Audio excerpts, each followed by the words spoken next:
What's up, everybody? Let me know if you have any issues with what is up, everyone. Let me know if you have any issues with sound or picture.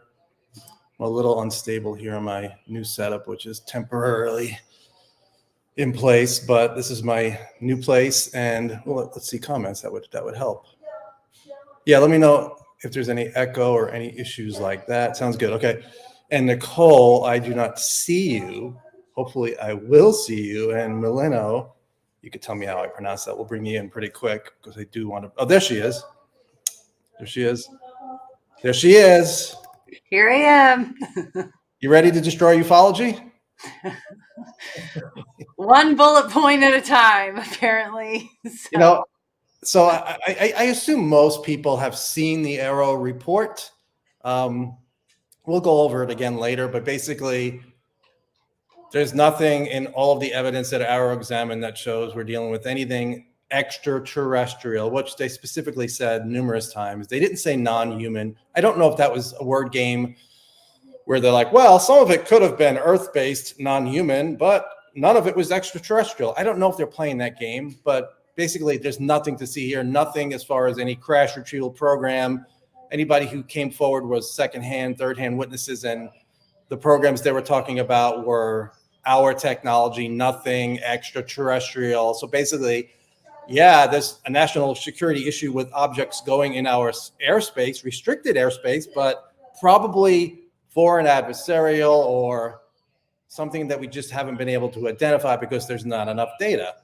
But I want to just put one thing on there, Nicole, before I bring you in. I want to bring what Gary Nolan said today. I'm not sure if he was interviewed today or yesterday, but it was with Matt Ford. And let's see. Make sure I have audio. Yeah, I should have audio. So it was with Matt Ford. Wrong one. That is not the right one. Although I could play that. That's similar. This is also Matt Ford. This is not. It's just queued up. Let's see.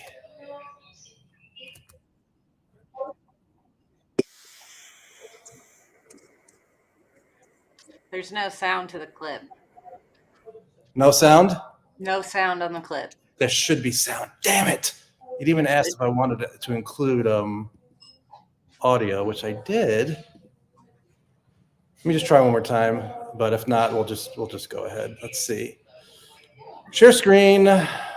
See, I haven't paid attention to anybody's comments. I haven't gone online. I haven't gone to see. Like, a few There's some good stuff. Sent me stuff that, they're like, did you see this? And I really tried to avoid all of that and just go through the notes myself or go through this report myself. So yeah, the stuff I'm playing is relevant because they both say they have sources within AARO who are upset about what happened, and folks within the DNI who are upset with what happened because it was released without them being able to vet it. That's really important. If we have people on the inside saying, this is really nothing that we approve of, and there are people who are on our side, that's important. So that's basically what they're both saying.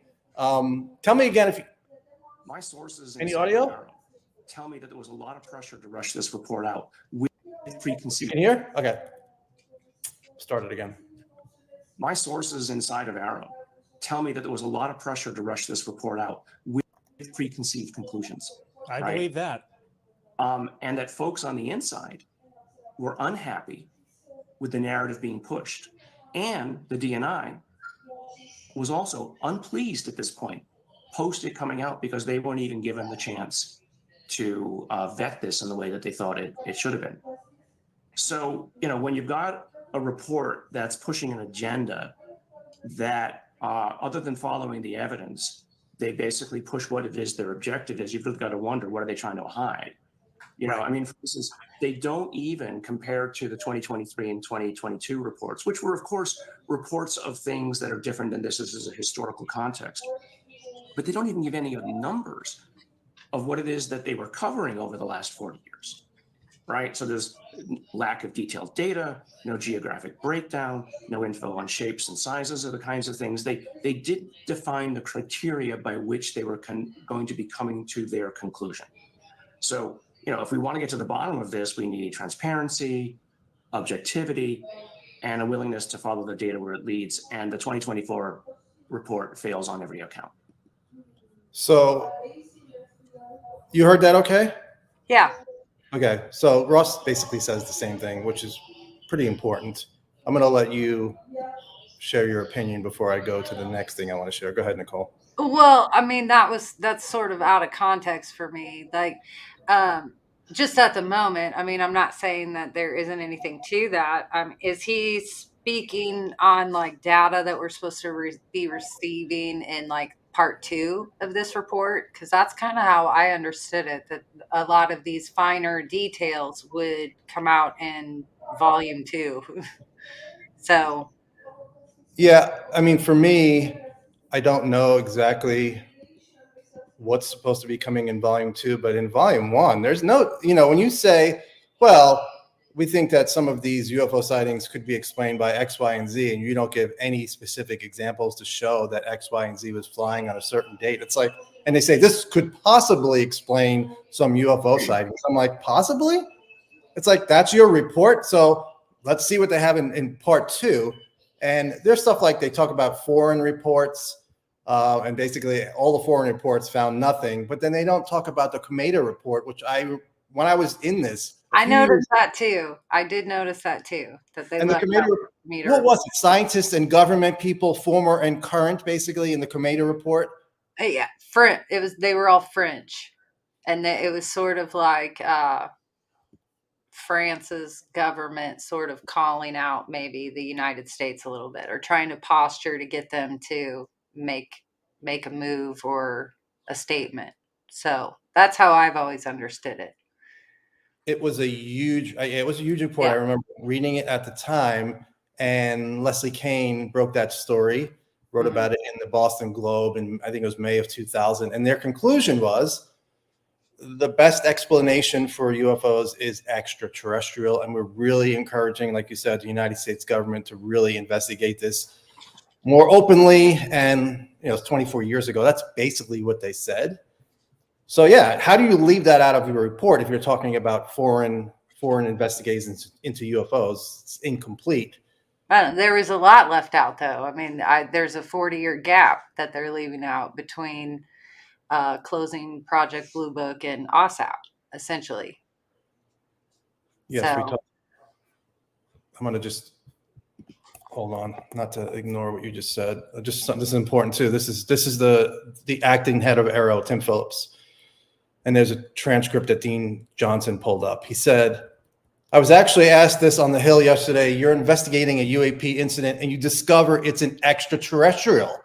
Are you going to classify that? And the answer is no.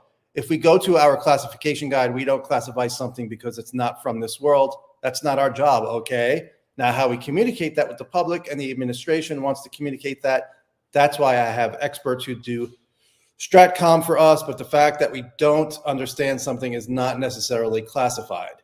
I hope that answers your question. Yeah, in theory, that makes sense. I don't know if that's really true. I mean, if we have, it depends. It depends on, if we have craft and bodies, craft and the technology. Yeah, I understand classifying that. Bodies? I mean, you can push it to say that's national security.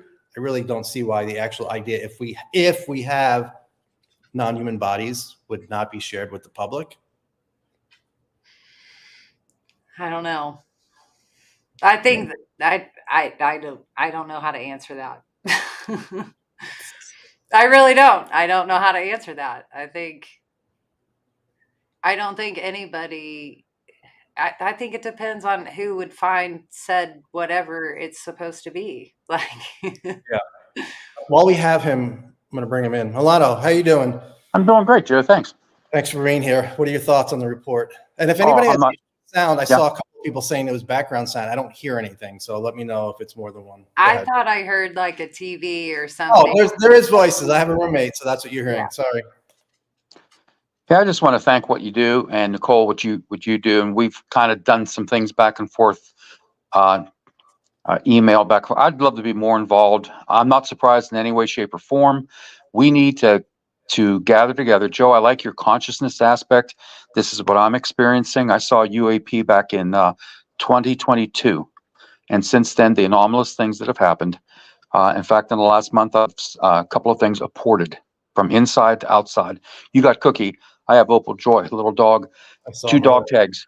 Two dog tags came off. They don't come off. Okay, it's a complete ring. One was found one place in the yard. My wife found it. The other one was found right where I was standing when I videoed the UAP, outside the fence. I mean, it's impossible. And when my wife still doesn't believe it, that she found both of those. I had my passwords I keep in my pocket here. Inside, I went to go to work one morning, and they're outside in the garden, just laying there. Unbelievable. I mean, it's so, and I have it documented, got it pictured. I got the UAP videoed. I've been having weird dreams, and I think this is happening to a lot of people. I've not had an abduction or anything like that. So, but I mean, we need a form of a means to come together, document this stuff, and present the case, because this is happening. And to rely on the government, spend all this time being upset with them, forget it. Yeah, honestly, like that is kind of the stance that I take. And I think it surprises a lot of people just because of maybe my association with Grant and high strangeness and everything, or just being like pro disclosure in an activism sort of way. But I really don't think we're going to get it from the government. And Yeah. the experiencer side of me says absolutely not. Like, it's none of their business. They don't really know what it is. Whatever this public disclosure push is, isn't disclosure of the phenomenon, not the true phenomenon that I know. It's something else entirely. So So whatever I'd this love is to. laid out is important and it is monumental, but at the same time, that's why I get thrown in with the opposition, I guess, that Mhm. this isn't what it seems like. It's not going to play out to where it's going to be the podium, a big announcement. Too much of this is circumstantial and personal and spiritual for it ever to be political. So yeah, it's a losing battle, but it's a battle that still needs to take place. Oh, I So think it's going to be a winning battle. And Joe, that's why I really like where you're going with this, with the consciousness part. So I've said enough, but I want to help more. I have some resources that can come in, and you don't know me from Adam, but love to connect with you guys and be involved in this. I'm a retired minister and have lots of experiences from a lot of different people, and it's all integrated. And yeah, I'm not bringing in one religious aspect or anything. I mean, it's spiritual. It's unbelievable.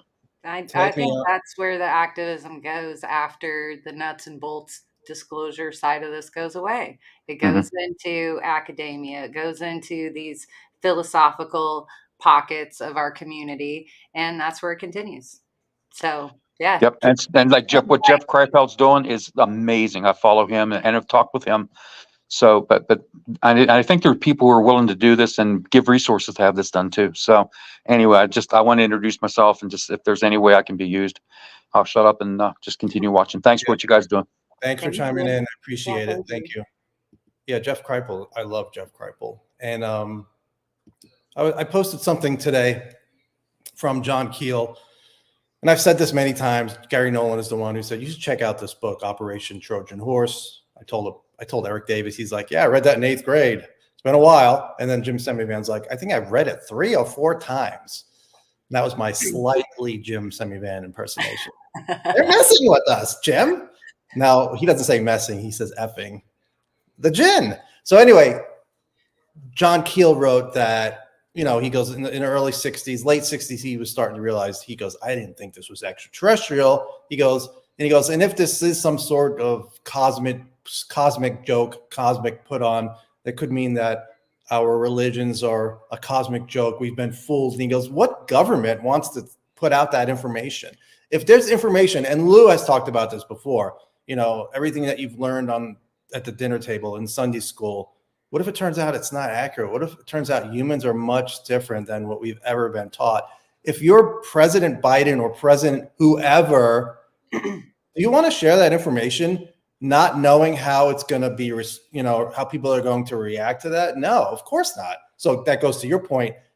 I don't know if that's one of the reasons why you don't think it would happen with an announcement, but that has to play a role. That has to. I mean, to think that it doesn't, I think is wrong. I think in any politician, they're so careful about what they say, not going over the edge where people are like, wait a second, this is real. As Semi Van said, once that's out, Pandora's box opens, and then a million questions are going to come forward.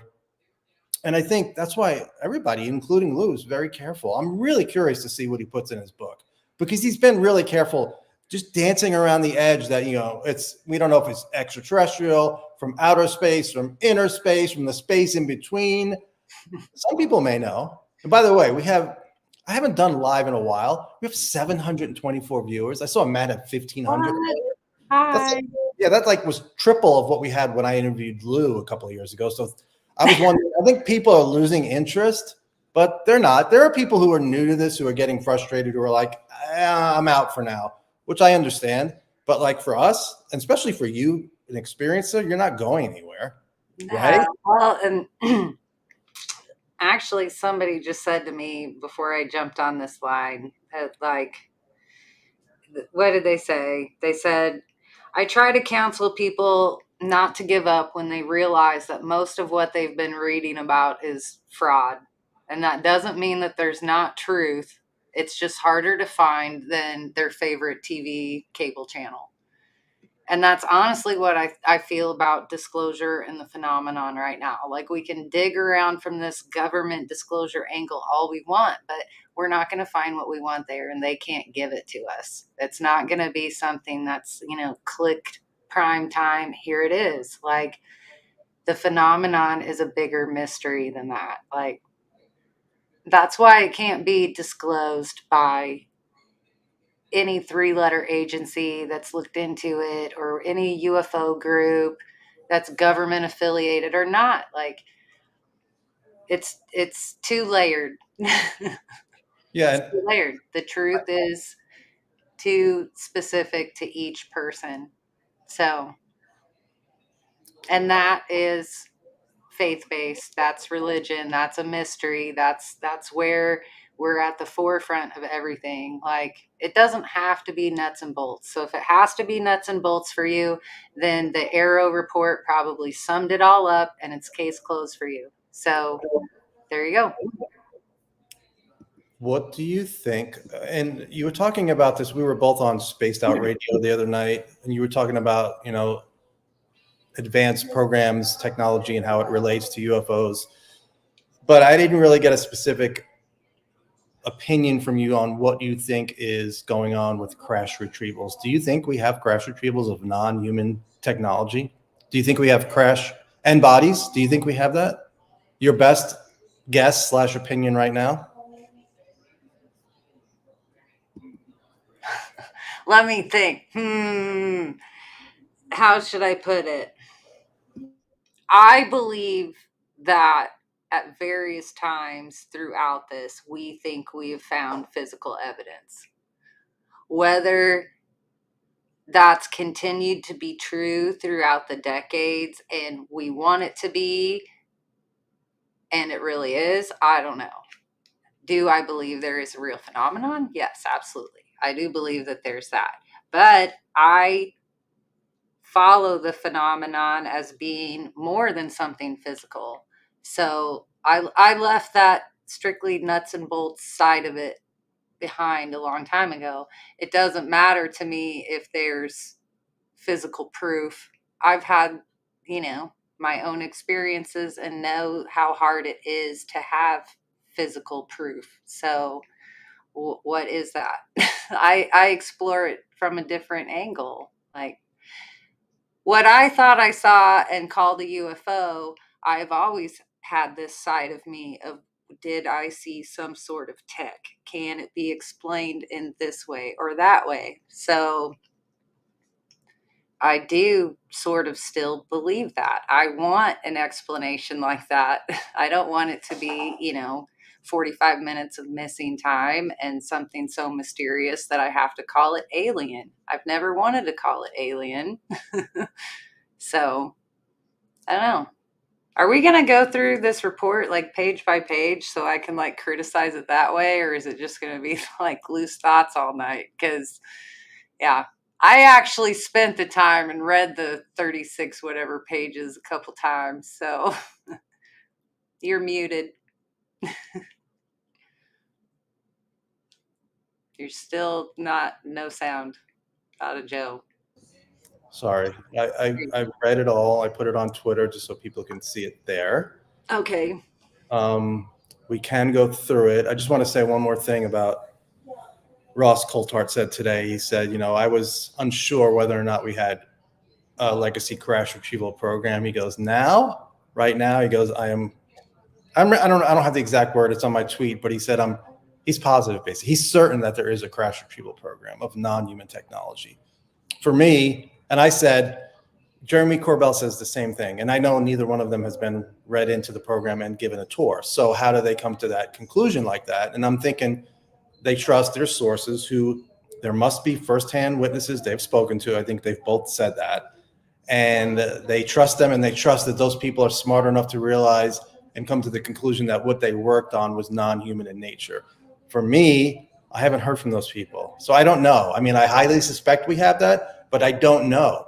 Dan jumped in. Dan's a smart guy. He's connected. He's like, we do have it, but I don't know. So I can't say that. I want to hear from those witnesses. I want to hear, what do you think we have, and why do you think we have that? Okay, so you say something like that, but then the AARO report says we know some of these individuals believe what they believe, but it isn't necessarily the facts of what they overheard or what they think they were part of working on. Like, there is that floated out there without them directly saying these people are just flat wrong. Like, which leads me to believe there has been some sort of layer of investigation, like trying to figure this out. So are we really going to believe that that is just wrong? Like, that isn't the case. Like, What AARO said is wrong? yeah. I mean, I know like we're all inflamed right now. Like, this isn't, like you saying there's not the numbers or statistics or whatever to back that up. I think that's coming out in part 2 of this report. So, and I've said all along, you pull this, I said it on Spaced Out Radio the other night. When all of us share these secret sources and none of us share these sources, and we all find out that this is like funneled back to the same 2 or 3 people or the same group of people, and you pull that card and the whole house of cards falls, then where does that leave us? Like, I'm sorry, like that leaves us on our ass. Like, so until we're brave enough to like circumvent our secret handshake deals and saying we're not going to share these sources, like, we need to get together and make sure this isn't all coming back to the same 3 people. It's impossible for us to do that from our side, especially if, and I repeat myself a lot, but Grush has said they spoke to over 40 individuals. We don't know the names. We know it's up to a dozen, maybe. So okay, so if that's accurate, if that's accurate, and some of them were firsthand witnesses and they went to the IG and into Congress, then no, it's not circular. It doesn't trace back to the same people. Have I been worried about that? Of course, because that's all we hear from. So until we hear from that first person, we're going to be suspicious, which we should be a little suspicious. But going by the AARO report, I just don't really use that as a guide for anything. I just can't trust it with Kirkpatrick there. Maybe it'll be better with Phillips there, what he's saying. But you hear people on the inside were upset about that report. That should tell you something we need to hear from those people, but we're not going to. They're not going to be able to come out and say, you know what? The part I disagreed with in that report was the circular reasoning, because there are other people besides Eric Davis, David Grush, and everybody else we know. There are other people. So, but yeah, you and I can go back and forth and say all night and talk about that. It's just, we're stuck. We're stuck right now. No, like, it's maddening. Like, nobody wants to tear down like pillars or, that card in the house of cards. Nobody wants to do that. We want these things to further and have truth to it. But the harsh reality with what we've asked for is exactly what AARO is giving us. that's been the harsh reality of it the whole time. There's going to be these hard pills to swallow when they do tell us, hey, you know what? You thought it was this, but it was really Dark Star. Or, you know what I mean? Like, Yeah, but that's always been the argument, and we always thought that they were going to go down that path because, from what I heard from somebody who's pretty knowledgeable, and I don't know if this is true, who was it? One person, Lou, said that there are lies going on. Somebody told me today behind the scenes, Arrow didn't have the clearance. There's no way Arrow's going to get access to those programs, even though they claim, Kirkpatrick said, I have all the access I need. I was told he does not have all the access he needs. So there's no way for him to even get to those programs. If that's true, then that changes things. But of course, I can't prove that's true, you know? no, I don't think it works that way. I think Arrow was set with a task, and it's like they said, they would have all the tools necessary to do the job. I don't believe them. I do not believe them. And that when you have to go before a hand-selected group of media and have, you can't go out and answer questions, that should tell you something. They didn't have a press conference. They had hand-selected media. So they couldn't have somebody like Ross Coulthard asking tough questions. That makes me suspicious. But like I said, we can go back and forth all day. I don't agree with you, but I can't prove my side. Yeah, I mean, I think there's like probably some formalities and structures here that we don't understand. I don't think this like bringing in like chosen press people is outside of how these things normally operate and happen. Like, I mean, I know we all love Ross, but is he approved foreign press? He worked for 60 Like, Minutes in Australia, so I would yeah, think no, it has to be current. Like, I mean, you can't just waltz into government anything or White House whatever and not have the right press credentials. Like, but it wasn't a White House event. It was right, just you know what I'm trying to say. There are formal structures to this. Like, I would like, yeah, why isn't it just open forum? Any press could be there, whatever. Like, it just doesn't happen that way. That's like a movie version of how shit happens. It's not a real scenario version. Like, Well, I don't know if that's true or not because we've never had anything like Arrow have press conferences. I mean, I know they did it a couple of years ago and there were some UFO people. Chris Sharp was invited. There were some people. And then NASA had their event. We had people like James Fox, who is not a news person. He got in for that press conference. So there are press conferences that are open to anybody who applies. There were people at that conference right. who were not media. So they could have done that. They chose not to. But, like a citizens hearing type situation is going to be different than like a formal briefing type situation, though. So, yeah, this is a good point, Nicole. News Nation is current. They weren't invited. How do you explain that? That is an accredited news organization.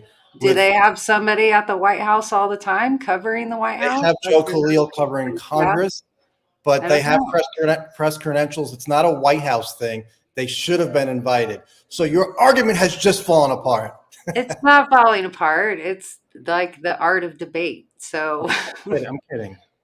I know, but News Nation should have been like there. that, and people think we really fight. Like, I just people don't understand my sarcasm because I put something on Twitter that said, also on page 56, they reported that the extraterrestrials that are shown in Close Encounters, they're not real.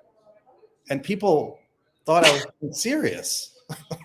Honestly, I was like, why did you even post this, Joe? Are you trying to confuse me? Because I'd always post sarcastic stuff. Once a month, I'll post something sarcastic, and just because that's what I do. So, well, Close Encounters isn't real, so that means every picture with Lou Elizondo with that fucking tower behind him proves that Lou Elizondo isn't real either.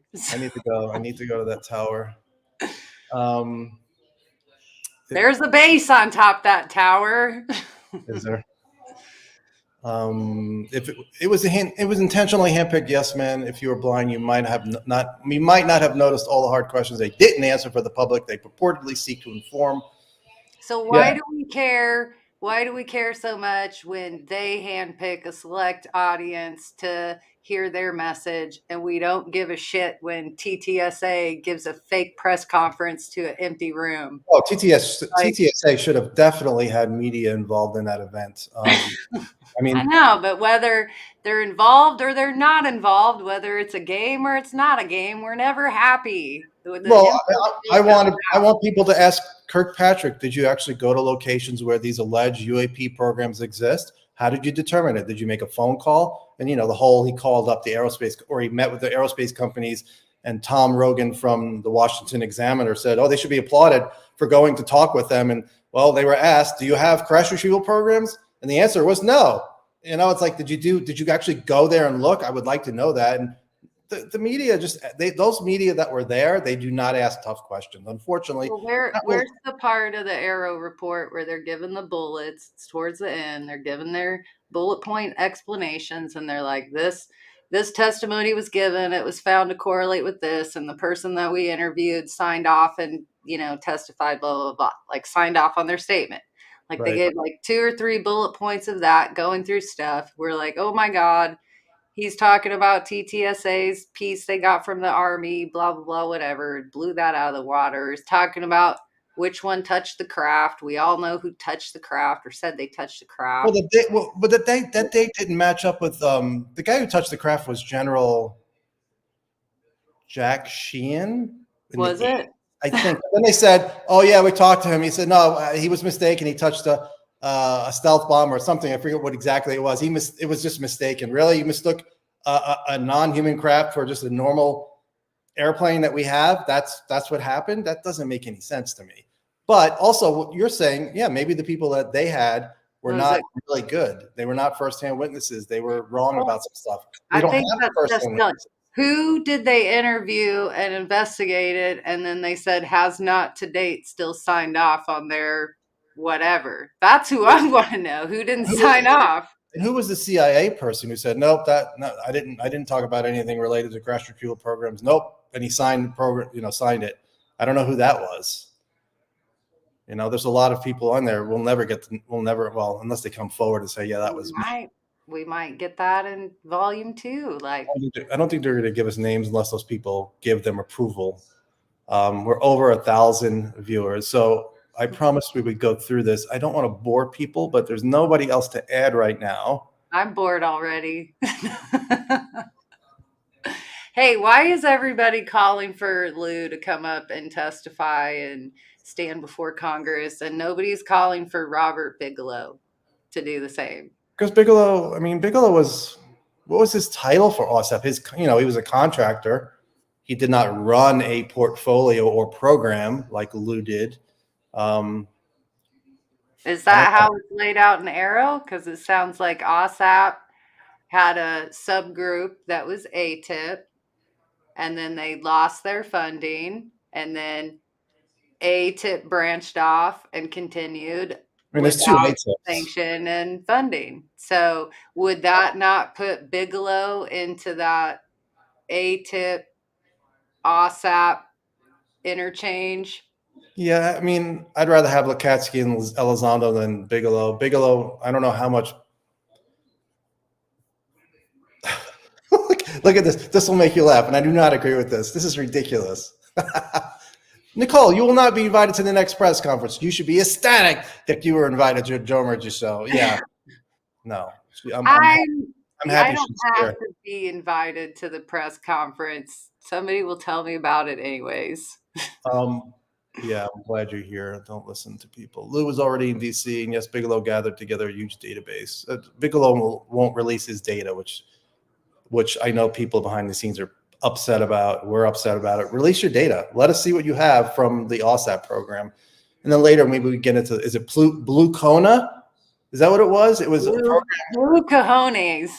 The program that, yeah, this is Dan just clarifying. Bass, Bigelow, Advanced Aerospace Space Studies, and NIDS that funder. Into the 40-year gap that they left out. That's what was in there? What was between Blue Book? I know we talked about this. You talked about the John Alexander Working Group, which I'm not sure if that really counts. Advanced Theoretical Physics Working Group, aka the UFO Working Group, whether it was real or not, the aviary, the Invisible College, whether they're actual government sanctioned entities or not, like NIDS and BASS, like they just pointed out, like there's a lot in that 40 years between the end of Project Blue Book and OSAP. So Right. they filled in some of those gaps with like the CIA stuff and releasing documents and whatever, the stealth program and the shuttle program and drones and satellites, all of that sounds very reasonable to me. I mean, even down to why was Doty messing with Benowitz? That was to protect a drone program. Like, Yeah, it why definitely can't we happens. just at least take that at like a little bit of face value with this? Like, I don't deny that that has happened, and I'm sure it's happened again. I just can't trust that report, but I also can't. there's a lot that these people are like swearing to their testimonies, though, like that. We will have that to fall back on later if this does come out. If somebody does start profiting from something that they can't explain, like, there is hope in this report, even if it seems like it's just a total shutdown. So Right. what if Lockheed does come out and say, oops, in the next, Oops, what though? What would Lockheed say? we do have something that is extraterrestrial. Like, that's what I'm saying. Like, if these people and companies and corporations, whatever, whoever has testified to these AARO statements, we can hold them accountable to. Like, we can hold them accountable to that. Yeah, if we can. I mean, we don't have access to the information that AARO has. I mean, AARO says they backed it up and fact checked it and found out these people were mistaken. We can't even. How do we even check? We can't check that out. There's no way for us to check that out. We can through FOIA eventually, I would We're think. not going to release this on FOIA, though. Maybe when we're dead. Do you get FOIAs sent to you in the afterlife? Is there such a thing? I'm sure you could channel it from the other side. You just have to develop your right brain.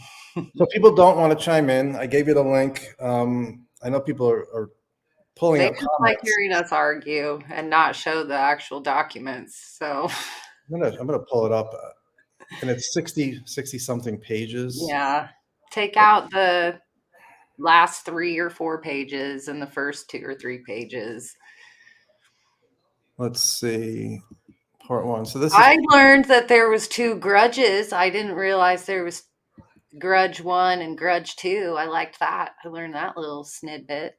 There was just talk about that a little bit, and I will pull that up because I did mark that down. The precursors to Project Blue Book. We always heard about Project Grudge was before, and then before Grudge was Project Sign. Before Sign was Project Saucer. Well, Project Saucer exclusively looked into Kenneth Arnold's sighting. Project Sign then looked into more sightings. Grudge was the more official version of Sign. Then they both got shut down, and then Grudge kind of continued on by itself before turning into Blue Book. That's how I understood it. But yeah, I didn't realize there was like a Grudge part 2. So in October 51, Grudge was disestablished, but then they reorganized it into another Project Grudge led by Captain Ruppelt. By his own account, he wanted to make up for the mistakes of Project Sign and the first Project Grudge, and his primary goal was to. And for me, I love the history. Even though they made some mistakes, some of their links didn't work. I get that, but his primary goal was to ensure that there would be no wild speculation, and that if his staff were too pro or too con regarding off-world origin of UFOs, they would be let go. He claimed to have fired 3 staff. He also realized that he needed a range of scientific expertise, which he sourced through a contract he dubbed Project Bear. And unlike the previous Project Grudge, he allowed his staff to create an unknown category of cases, which he hoped would dissuade the forcing of a particular answer to any case. The new Project Grudge reviewed all of the previous cases in Sign. the old Project Grudge, and from the ATIC interim period. What's ATIC again? They spelled it out earlier in the report, and I was like, thank God they did. Because, yeah, I always say it as ATIC, but it was known. I didn't know about Project Bear, though. I didn't. Me either. I'd never heard of that.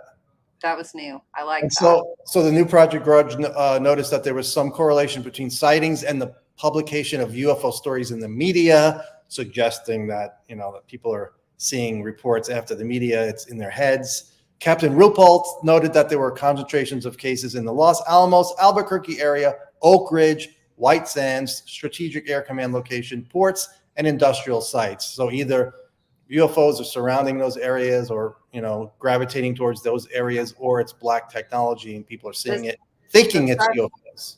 The Project Bear side of it too, it's like I wanted to really maybe correlate some dates going on here and see, because it made me think of Corso, when Corso talks about bringing in these scientists to help, disseminate this information and get it to where it needs to go, Right. He talks about having kind of like free reign in that respect. So I wonder if that's sort of like a spin-off or hearsay or something, linked to that. And the final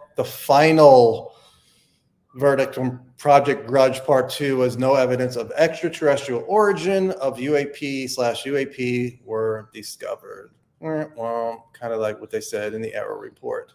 They say that a lot. And that's why there's always this push for bigger, better, more data, like out of all these groups, that it's just insufficient.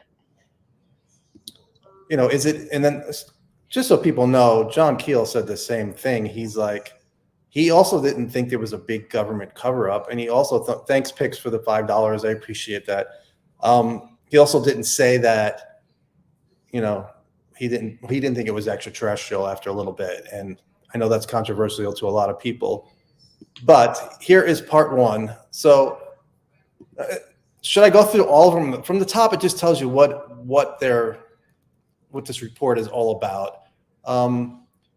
And it says this is important because it's what we all want to talk about, because if we have craft of unknown origin, that's really what I really, really want to know. Sightings, supposedly they have new technology that they're testing out, which we can talk about that later. Great technology, sightings, wonderful. But if we have craft and bodies, it's kind of hard to get excited about sightings. For me, Nicole, that's for you. And what? Oh, hey, you're fire too. So let me go through this. This is in the AARO report, first page. A consistent theme in popular culture involves a particularly persistent narrative that the U.S. government or a secretive organization within it recovered several off-world spacecraft and extraterrestrial biological remains, that it operates a program or programs to reverse engineer the recovered technology, and that it has conspired since the 1940s to keep this effort hidden from the United States Congress and the American public.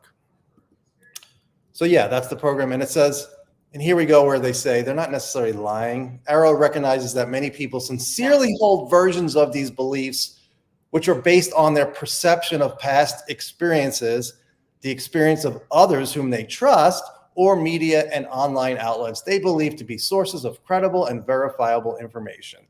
That right there is, if you're a firsthand whistleblower, assuming they are there, that's insulting to those folks, because they're talking about their personal experiences, not what they saw on TV, not what they heard secondhand. The proliferation of television programs, books, movies, and the vast amount of internet and social media content centered on UAP-related topics, that's us, most likely has influenced the public conversation on this topic and reinforced these beliefs within some sections of the population. Actually, no, most of the population doesn't know about crash retrievals, and us in the community, we're going by Wilbur Smith, we're going by Sarbacher, we're going by Eric Davis, we're going by David Grush, we're going by other people, not going by, eventually it's reported on social media, but that's not why I came to the opinion that I wasn't even into crash retrievals until Wilson Dave. I was like, we're never going to find out anything. We got Roswell, other cases. But then Wilson Davis happened, and then I'm like, let me look into this, and now it's like now we got Grush, and anyway. There's so many crashes. That's what I mean. Whether they're real or not, or whether they're in the United States or not, there's so many. And the number I heard was a dozen, and I heard that before David Grush started talking about. I don't know if he said a dozen. I think it was Michael Schellenbacher who wrote about a dozen. Whether or not that's true, I don't know, but I heard that from a pretty good source. There's 5 just around Roswell. Yeah. So we need one right there. I'll take one, and I'll take 2 first-hand whistleblowers coming forward saying, here we go on the news tonight, and not News Nation. No offense to News Nation. I love News Nation, but as I said on Spaced Out Radio, or I said on Twitter, the amount of people in my family and friends who watched the David Grush, Ross Coulthard interview is 0. Nobody watches News Nation. They don't know it exists. That will hopefully change because they've done an amazing job, but we need 60 Minutes for anything to change. CBS, NBC, Fox, ABC. Anderson Cooper. That would help, Cooper talking UFOs. So if there's anything on this first page you want me to stop at, and if anybody wants to chime in, where did they talk about the people that might be in government and seeing programs? Is that here? I gotta find that. I will find it.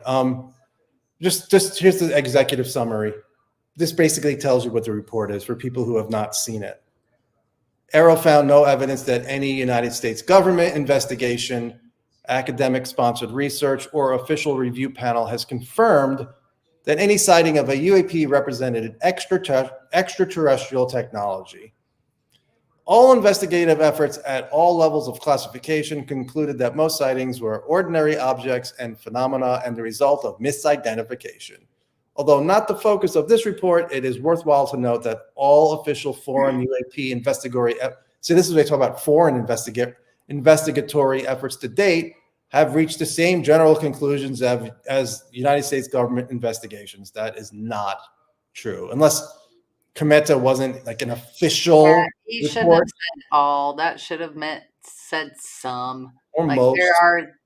There are stuff like that.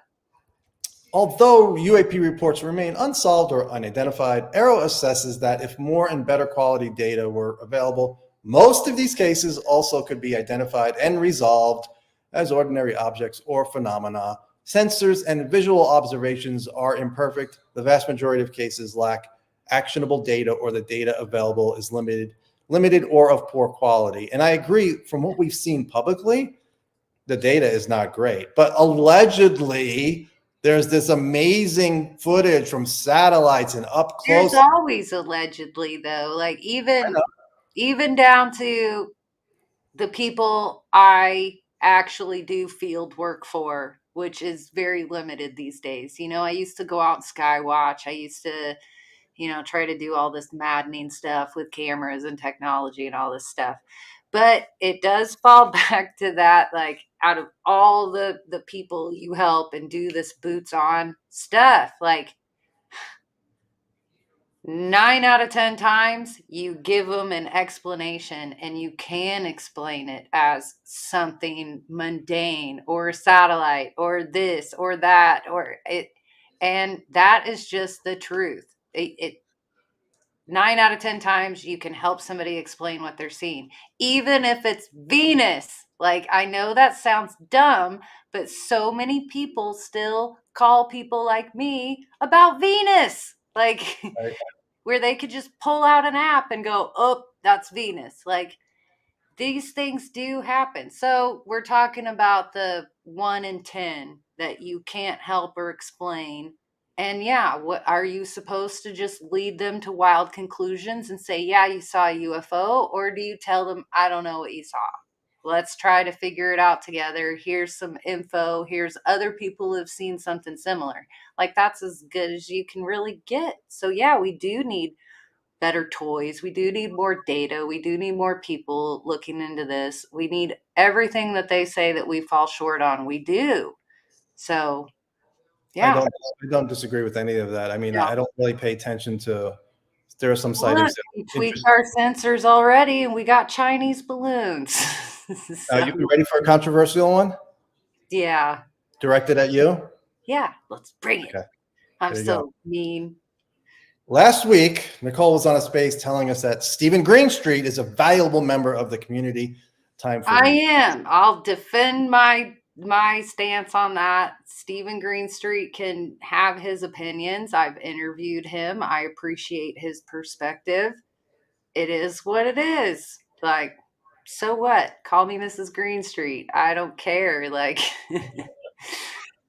Has he contributed anything to this field? In my opinion, yeah, he's done he some has, interviews totally. recently. A really good interview with Eric Davis. His show used to be good, and now he is just a debunker, in my opinion. I don't think he is. I've talked to enough people that maybe don't have a platform or as big a voice as he does that tell the same story. He saw a triangle. He doesn't know what it is. He doesn't want to say what it is. Yeah, he's had weird dreams. He doesn't want to say weird dreams are correlated with that. You know, he sees a narrative at play where he sees deception. I can agree with a lot of what he says. Like, I don't buy into this whole Skinwalker Ranch is some big magical spot on the earth just because it's Skinwalker Ranch. I know there's other places out there just like Skinwalker Ranch. It'd be great if he what said is that. he He doing? doesn't say that, though. He says it's monsters and ghosts and aliens, and he Paints insults it in a everybody involved. He paints it from his perspective. He Not has a biased everybody. perspective that it's all a waste of time. And for Well, him, he yeah. went out there. He experienced the ranch. What did it show him? You get How long was he? How long survivors was he that go there, though? out and experience the ranch, and they tell a different story. You Yeah, get but there are people that spent years on the ranch, like Colin Kelleher and Eric Davis. No, they didn't spend years. They spent moments across years. They spent 2 weeks at a time over like 5 years. They had experiences. There are experiences in the Uinta Basin, as you know, that go back Right. But 100 their work days. was even lacking. They We're didn't do as good as a job as they should have, and they know it. They could have done better. Were they camped out there for 3 months at a time? Were they there like ecologists study like an ecology subset, like on a river or something? Did they like make it their home and study everything about it? No, they were dabbling. How could you compare what they did to some when they had bunker time who and spent a few opportunity? days on the ranch? This is ridiculous that you're making that comparison. 2 days. 2 days on a place and he didn't have experience. Well, it must be fake. I know. No, I'm not saying that that is the proper conclusion. I'm saying both are lacking and both have different perspectives. Lacking. And both can be appreciated. You know, Yeah, that's in the I same don't- sense that CE5 does not work for everybody that tries it. Not everybody that goes to that ranch is going to have an experience. Everybody's entitled to flushing out their own experience. I'm going to value Stephen Greenstreet's perspective because it gives a different side to this same phenomenon. We're all at different points in this journey of exploring it. He's at one point, we're at another.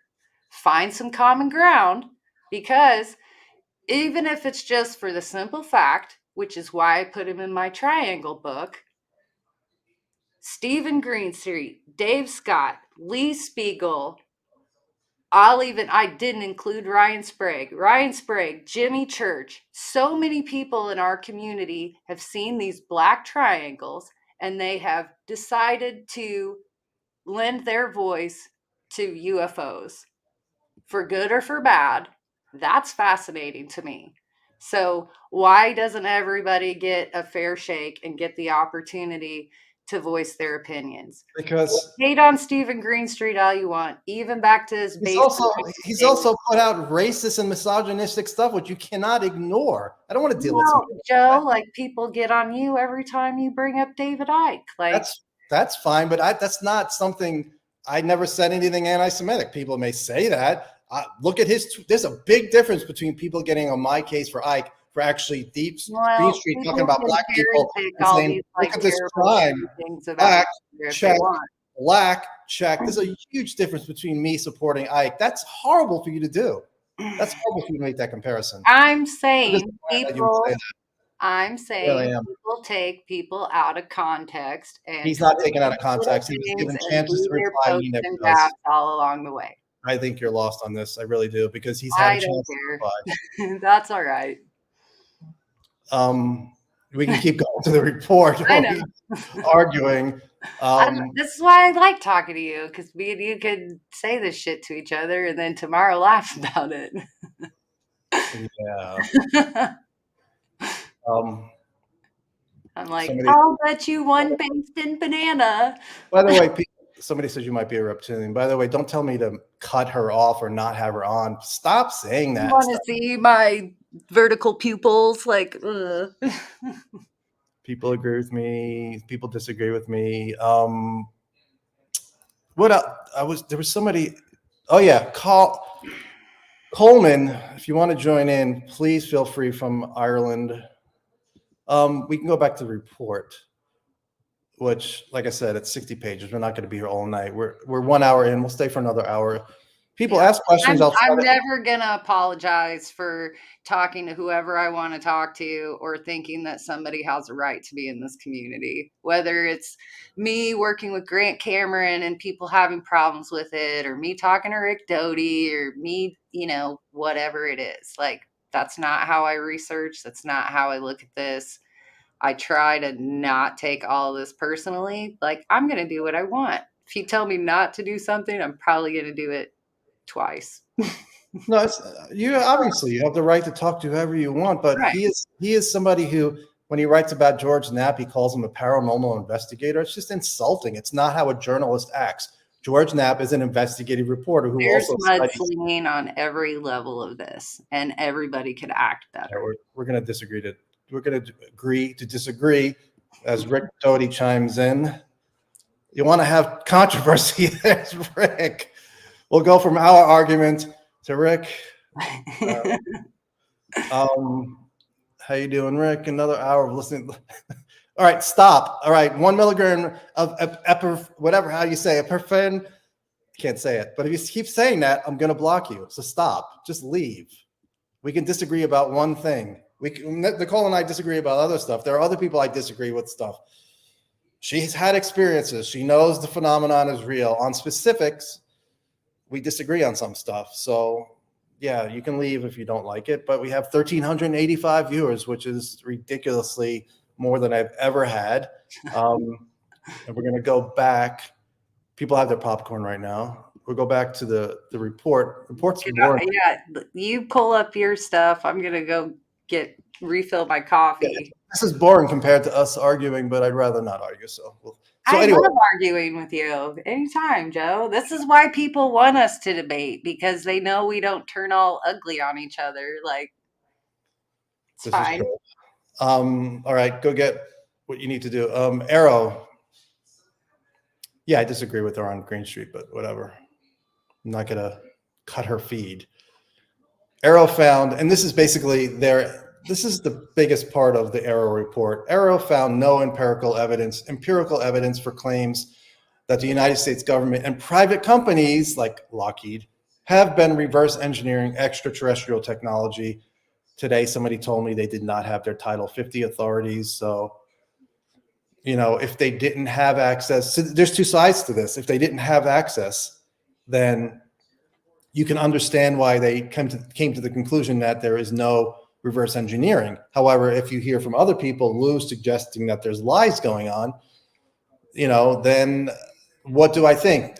Did they find the programs and they're lying about it, or did they just not look hard enough because Kirkpatrick knew if he looked in the right places, he would find it, and then he would have no plausible deniability? I don't know.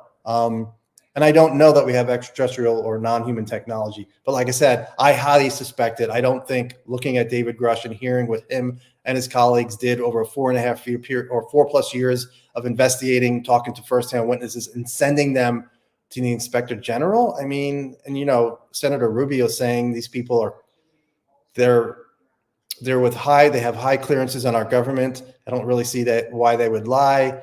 And they are fearful for their jobs, I think he even said their lives, although that might have been related to their NDAs, talking about if you leak information from an SAP, you could be punished by death, which is part of some of the threats or part of the language that was written in NDAs when you're working on certain programs. I think that's what they said in the AARO report. There's really no intimidation. No, they said no threats of murder or violence they found. What about intimidation? They didn't say anything about that because David Grush has talked about intimidation, not really gone into any details.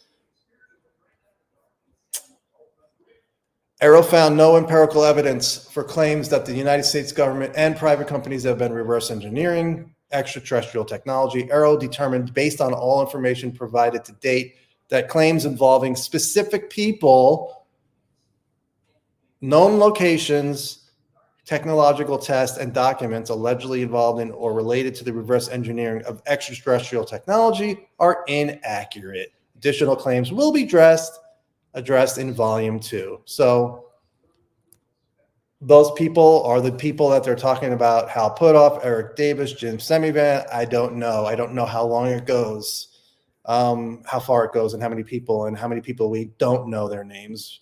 Rick Doty says the United States government is conducting a deception operation against the American people. You know, certain people in the government seem to be doing that. I just wish I wouldn't. I don't know who in the government knows what. You know, you hear about the Office of the DNI, Avril Haines, being upset about the AARO report. What does she know? You know, does she know?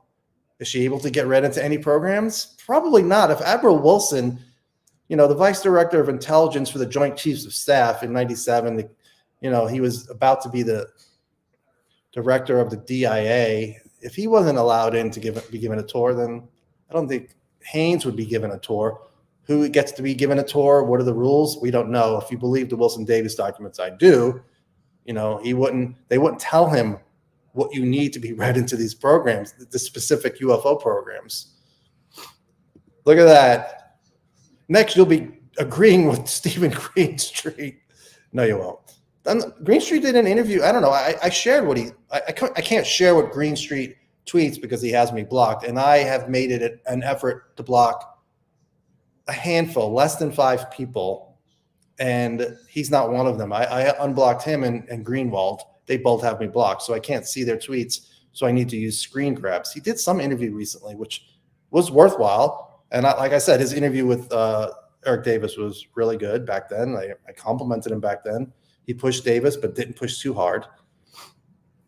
Somebody's flying cloaked orbs all over the place, and national security is not at risk. It's like my only sighting was an orb. It was like this big, off-white. Years ago, off the ground from right to left at dusk. And it went, that was it. I don't know what the hell it was. I'm not saying it's alien. Never seen anything like it. My dog growled, which made me get up and look out the door. You know, I host all these, we host all these groups. We call ourselves the Orbists, and there's this whole vast array of what people are actually seeing, from spirit orbs to orgasmic orbs to orbs that heal, to orbs that hurt, to the blue meanies, to the blue niceys, to everything in between. I've helped a few people work on their books that they've put out on them, you know. On orbs? Yeah. I've made a new friend that has a rather large collection that he calls a collection from all our allied countries. So, and they're all military type witnesses. That's He's interesting. who I want to talk to next. Yeah, absolutely. I would like to. He calls them plasmoids, I believe. So, Yeah, a lot of people talk about plasma and how that plays into this, and how Foo Fighters were plasma, how these plasma objects are alive. So I know that's a hot topic with some folks. Mm-hmm. John Keel wrote that in Project Blue Book. I don't know if it was Special Report 14, but at the end it says they crossed out unknown and they put electromagnetic, or it might have said electromagnetic, and then they crossed out unknown, because he believed that what we were seeing mostly was electromagnetic energy from the paraphysical intelligence he called ultra-terrestrials, and they could basically take that energy and form any craft they want, any bodies they wanted. And it was interesting to see that James Lukatsky said We see all types of sizes, all different kinds of craft, which either there's a whole bunch of different types visiting us, or one intelligence can take on any shape it wants just to screw with us. Look, there's 100 different craft. Meanwhile, it's coming from the same source. All speculation. So I'm trying to find what you're talking about with the witnesses, right? When they actually they said they brought witnesses in and they were confused about which, what programs they were part of. They thought they were working on non-human technology programs when it turns out it was just advanced technology. Which part of that did you want to see? I have to look it up with pages, so let me find it. I'm going to take this down and I'm going to go through some comments too. Yeah, if somebody wants to jump in, they can. Come on, folks. See, it's weird for me because you can jump in and just They're use scared audio. of you, Joe. You're so intimidating. On Spaces, they have no problem. Yeah, that I had a few people ask if this was a space. That's why I asked earlier. I think people are both. more chatty. You can do both. If you have the right technology, you can do both. I do not have that technology. I could look into getting that because I saw when Alex Jones interviewed David Icke, two very popular and non-controversial people. Alex Jones had the setup where he was able to bring in Spaces people. I was like, I really would love to do that, and I don't know how to do it. Having worked in the DIA for over 30 years, the retired employees are thoroughly disgusted with the AARO report. Why don't you chime in, Gene? Come on. Jump in and give us more details of what you heard. That would be great. I think I just put the link up. I'll do it one more time. I think I'm referring to like page 33, the section investigation into named USG sensitive programs. Okay. And where it says AARO investigated numerous named and described but unnamed programs alleged to involve UAP exploitation conveyed to AARO through official interviews. Although at least one interviewee claimed to seen a captured UAP, none of the interviews had direct access or firsthand knowledge to the program alleged to be UAP related. One interview had access into one authentic program, but his position was that he had only limited access to its complete details. Interviewees' indirect and incomplete knowledge of authentic efforts most likely contributed to their misinterpretation of what they heard or saw. I'm not saying I like it, but I'm saying that makes sense to me. So where does that leave some of our notable names? I don't know, but And then it actually went into something I covered, and I got a lot of flack for covering it. And I'm sure people are saying, I told you so. Well, I'll read the bullet points to that summary. Keep doing what you're doing. It says AARO concludes many of these programs represent authentic, current, and former sensitive national security programs. But none of these programs have been involved with capturing, recovering, or reverse engineering off-world technology or material. The second bullet point says all the programs assessed to be authentic were, or if still active, continue to be appropriately reported to either both the Congressional Defense and Intelligence Committees. Yeah, so Congress has not been misled. There are no programs related to UAP that have not been reported to Congress according the ones that they were able to investigate and authenticate to be actual programs. They didn't say all of them. They said the ones they looked into.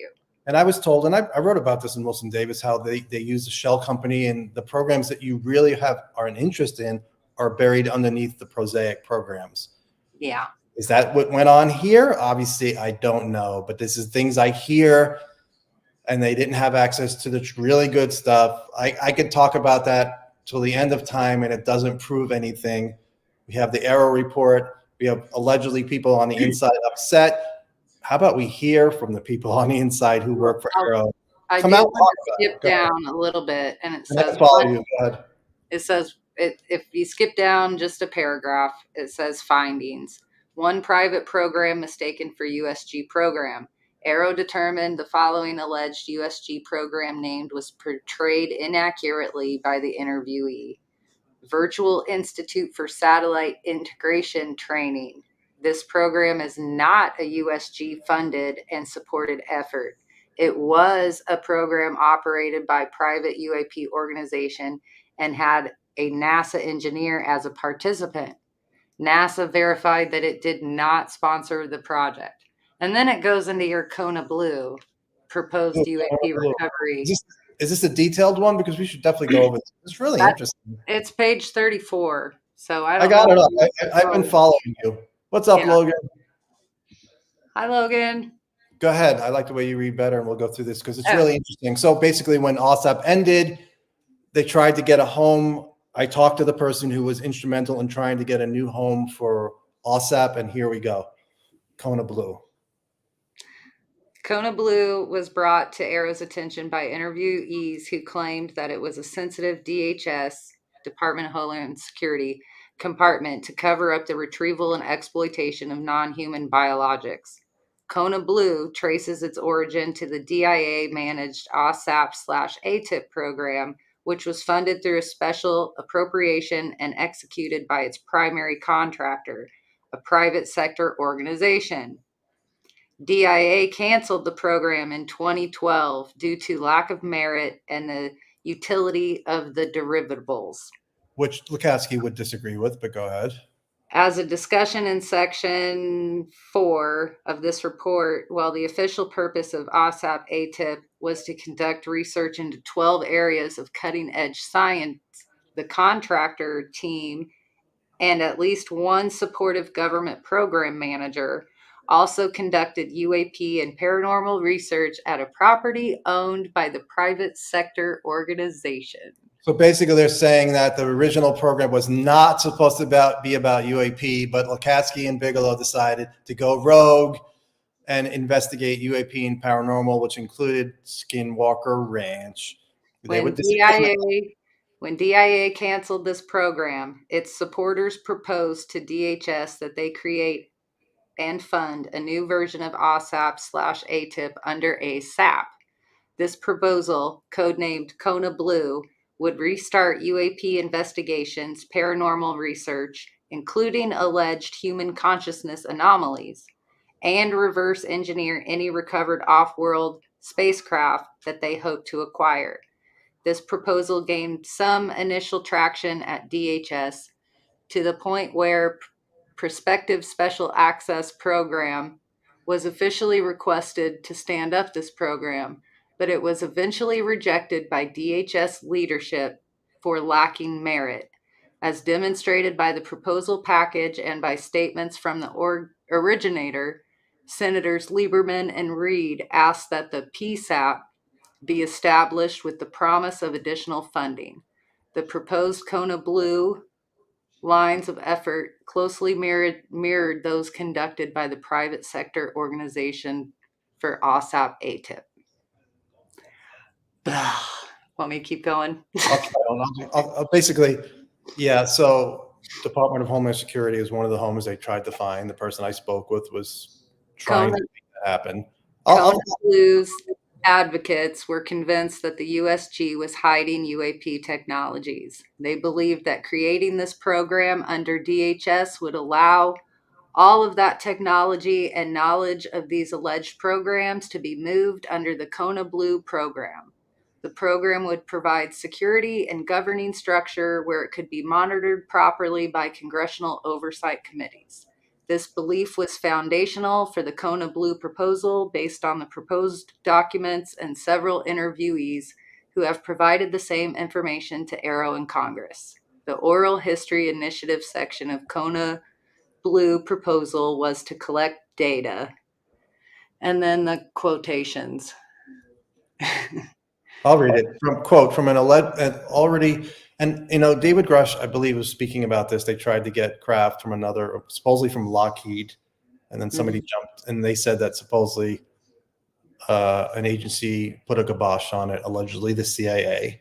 And here, a quote, from an already identified and calibrated list of retired, previously highly placed government, armed services, contractor, and intelligence community individuals. The Oral History Project will conclude gathering all information pertaining to the location of advanced aerospace technology and biological samples, including records, files, reports, photographs, as well as physical samples. It is critical to note that no extraterrestrial, make sure everybody knows this, no extraterrestrial craft. And somebody said, talk about why they keep saying extraterrestrial. We talked about that earlier. I don't know if they're just using that because that's the catch-all word, like Danny Sheehan used extraterrestrial civilization, or they're just trying to narrow it because they realize it's something that's based on this planet. I don't know if they're doing that. Could be. Anyway, they mention only extraterrestrial. They don't say non-NHI, interdimensional. They don't say any of that. It is critical to note that no ET craft or bodies were ever collected. This material was only assumed to exist by Kona Blue advocates, which would be Bigelow and anybody who worked for NIDS and OSAP, those folks, same people. That was harsh. Although I don't know if it just is limited to just them. Like, I mean, yeah, also whoever else is an OSAP that we don't know about, but the material was only assumed to exist by Kona Blue advocates and its anticipated contract performers. This was the same assumption made by those same individuals involved with the OSAP ATIP program. The SAP was never approved or stood up, and no data or material was transferred to DHS. Kona Blue was not reported to Congress at the time because it was never established as a SAP and therefore did not meet the threshold for congressional reporting. However, the Deputy Secretary of Defense provided a congressional notification concerning the program when it was identified in the spirit of transparency. So that's basically Kona Blue, which if it's, if we really have craft and bodies, that's what their goal was, and to take all of it and put it under their roof and work on it, and it would have been amazing. AARO says none of that exists. They're just wrong. They're making assumptions based on their information, and it's wrong. So I'm trying to think what else, if there's anything else about Kahuna. the big kahuna. I can't even say it. Once again, I love it. it's more negative. They found nothing. Let's see what else people say. So yeah, I think that's part of what they're talking about. Put up say they tried to get UA materials from aerospace basement, couldn't get a program to be approved. I think that's what he's talking about. So basically in the basement means, you go to Lockheed and they have some program that 99% of the people who work at Lockheed don't know about, if allegedly it's a crash retrieval program. So it's in the quote unquote basement, and they wanted to bring it up to the top floor and then say, here we go, here's a craft. Let's let your guys, your regular scientists work on this. But it didn't happen. Supposedly an agency, and I'm not sure if somebody else wanted to stop it, but an agency, which is supposedly the CIA, which is supposedly allegedly running the crash retrieval program. They said no, according to everything we've heard, allegedly. And AARO says, nope, it's all nonsense. And if you're looking to bow out of the UAP field, then this is a really good chance for you. For me and Nicole, we've been at this for a long time. I mean, we have different opinions on what we've been discussing, but overall, we realize there's a real phenomenon here. There are some people who don't believe that. They don't know what to think. So when they see, that's what I mean. If you're just following like nuts and bolts, like ET disclosure, like this is your shutdown. Like, this is the Condon Report 2.0 that says there's nothing that's dangerous. There's nothing that's worth billions of dollars. Like, the government doesn't need, to be involved in this. This is the Condon shutdown.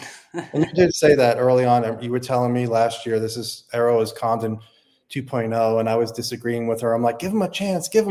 But I mean, you're either right, although you're arguing against yourself, because if AARO is telling the truth, which I'm highly skeptical that's what they're doing here, then it's really not Condon. It's just, although it's similar to Condon, they're telling us what they found. But we all have the opinion that there's a really massive story here that they just don't want out, and they're doing their best to keep it out and not going down roads they know will lead to evidence. Allegedly, I have to keep saying that because we don't have smoking gun evidence. I mean, the closest smoking gun UFO video I saw, which I'm not even sure is non-human is at Nellis Air Force Base, which Inside Edition covered that really well back in the 90s, I think it was. I don't know if you've ever seen it. It's pretty crap. It just goes back and forth, and you hear the operator saying, what the hell is that? But see, yeah, like I like the O'Hare incident for that. good one too. Yeah. Had good, really good coverage. Chicago Tribune at the time, it was the most read article ever, I think. What year was that? 2000s, was it? O'Hare? Yeah. I want to say it's 2003 or 6 or something like that, early 2000s. And basically, for people who don't know what that is, I was there. I lived in Chicago for that. So, for people who don't know what that was, it was a UFO hovered over one of the terminals and it shot up straight to the sky and left a hole in the cloud. Supposedly, there was some really good witnesses. Air traffic control, ground crew, pilots, like everybody was chattering. They didn't want to call it a UFO. FFA swooped in and called it a weather anomaly. So this goes to what you're talking about, the small group of people. AARO researched and interviewed numerous people, programs, and leads. It has determined that modern allegations that the United States government is hiding off-world technology and beings largely originate from the same group of individuals who have ties to the canceled OSAP ATIP program. In other words, Lou and Davis and Putoff and all those folks are just totally clueless. Basically, you'd have to be clueless to come to such a, a conclusion that we're dealing with. We have craft and bodies. I mean, I don't know if any of those people are firsthand witnesses. I don't know if they've spoken to firsthand witnesses. We don't know that. We have had Ross Coulthart and Jeremy Corbell say they've spoken to those folks. I believe they both said they've spoken to people who work in the program. Eric Davis has talked about in 2018 and 19 how he found out about the programs, and nothing about, I don't remember him saying anything about a firsthand witness. The only firsthand witness name that we know is allegedly Jack Sheehan, who I don't know what year it was, but supposedly after they found the crash retrieval program, because there was some audit, they found money missing. They went in, they got in, and this guy, General Jack Sheehan, put his hand on a craft. Now they talk about somebody putting their hand on a craft in this report, but it's a later year. And then it says this person was mistaken. It was just like an I forget which jet it was, but just like, one of our normal jets, the stealth bomber, whatever. Which one of the Skinwalker guys, was it Colm or Lataski that said they went inside one? So Lataski says that the United States government has a craft and we have gotten access to it. He won't say anything else besides that. He's really, really shifty and sneaky. I actually like him. And for a moment, I thought maybe he was one of the unnamed in this report about touching the craft. And then that didn't really make sense to me, because he said more than just like touch it. Like he alluded that he saw like the interior or something. So he won't say that, but the book Initial Revelations by Knapp, Lukatsky, and Kelleher talks about how there was a conversation among certain members of Congress, and they talked about how we had a craft of unknown origin and we gained access. But Lukatsky will not say anything more, even though Corbell and Knapp tried. He's very, very careful. To me, I know I don't think you like this because we've talked about it before, but I think it's possible that whatever we're dealing with has been messing with humanity, and like not in a good way. And Lukatsky said, he goes, I don't really see anything bad about this as long as we reach our potential and realize the potential that humans have. And he's talking about our PSI psychic / whatever PK abilities. If we reach the level and, the level that we actually can get to, that's not a big deal. And my argument's like, well, we haven't reached that level. So do we have anything to be concerned about? But he won't talk about it. So it's like, he's like, read between the lines. Same thing Kit Green said in his Amazon review of Skinwalkers at the Pentagon, read between the lines. Why don't you just say it? Say it. If it's not classified, tell me.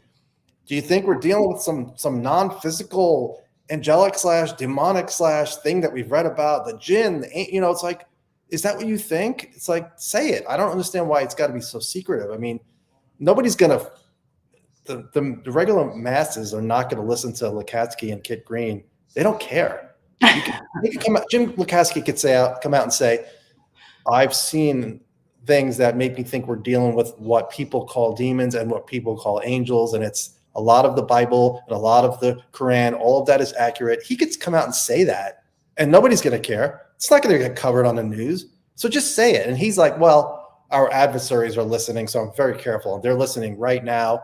Yeah, it's a big deal. You're not talking about craft or technology. Just talk about that stuff.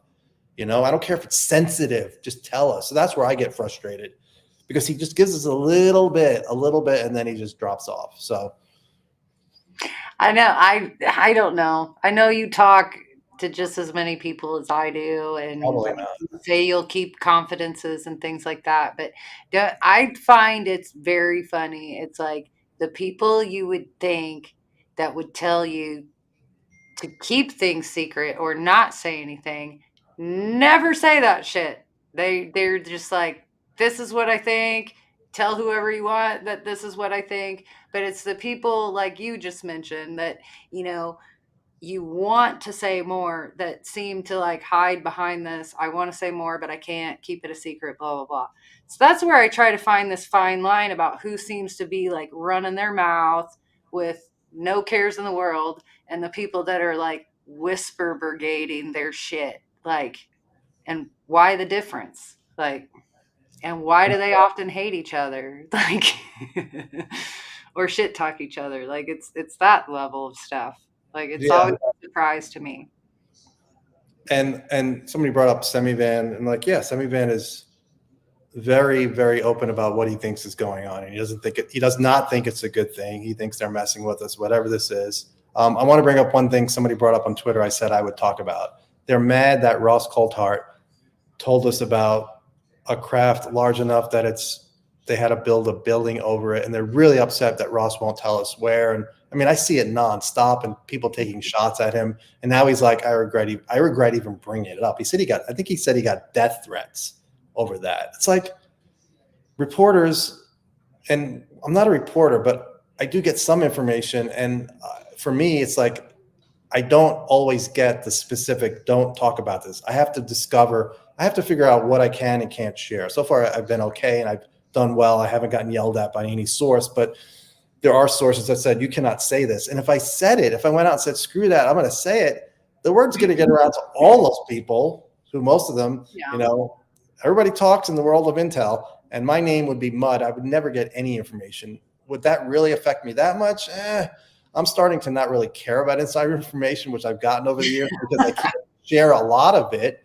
Some of it I can, but so what? Sometimes it doesn't always pan out. That's why now when I see people saying, well, guess what's coming next? Guess what's coming next? It's gonna be a game changer. The documentary Lou's putting out, maybe it will be a game changer. Maybe it won't. I don't know what's in it. I'm not going to speculate. I'm not going to get people's hopes up before I see it, because something we think is a game changer, the general public may watch it and say, really?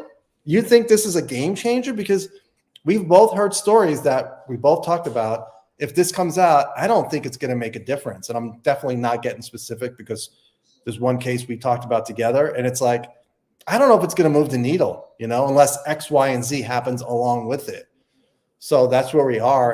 And I don't know what's coming with Grush, I can't stand the hype, honestly, anymore. I was so excited at the hype, like around 2017. And I know, like, we talked about this, like with, Richard Dolan at Laughlin, and even Grant, like just this fever pitch of how much news and how active the community is. And it's like, now I'm just so frustrated. I really am. If there's hype surrounding stuff right now, I'm just like annoyed by it. Just put it out. If it's that big of a deal, forget the 3 months of hyping it up or 2 weeks of promoting your next big drop. Just put out the drop.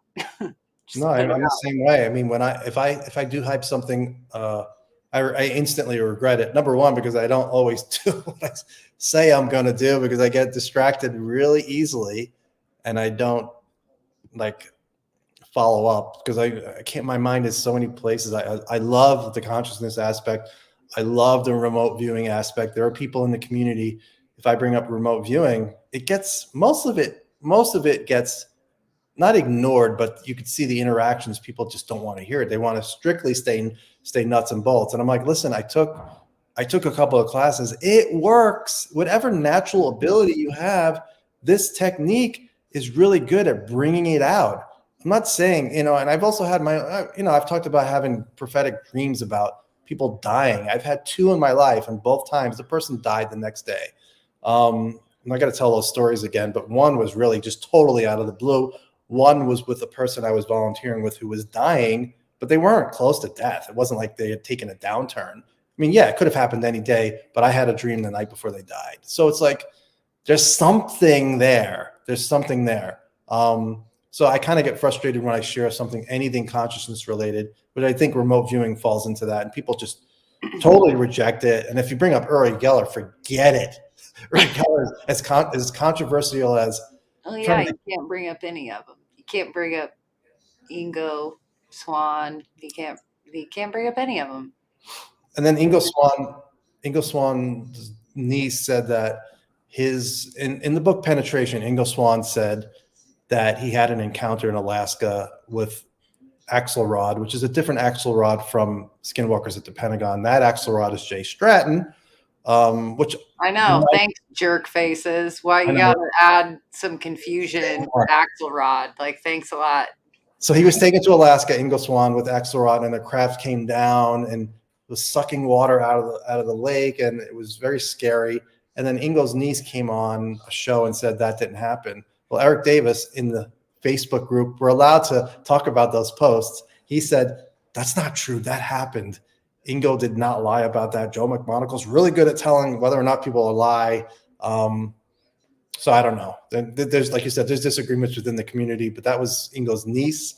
What was I going to talk about? Oh yeah. So Jay Stratton does not get enough credit. I don't know if he's ever going to talk about this, but he's the reason David Grush was brought in to look for programs that were not reported, UAP related programs. And the reason Jay Stratton did that is because Jay Stratton found the crash retrieval program, allegedly, the alleged crash retrieval program. And then it went from there.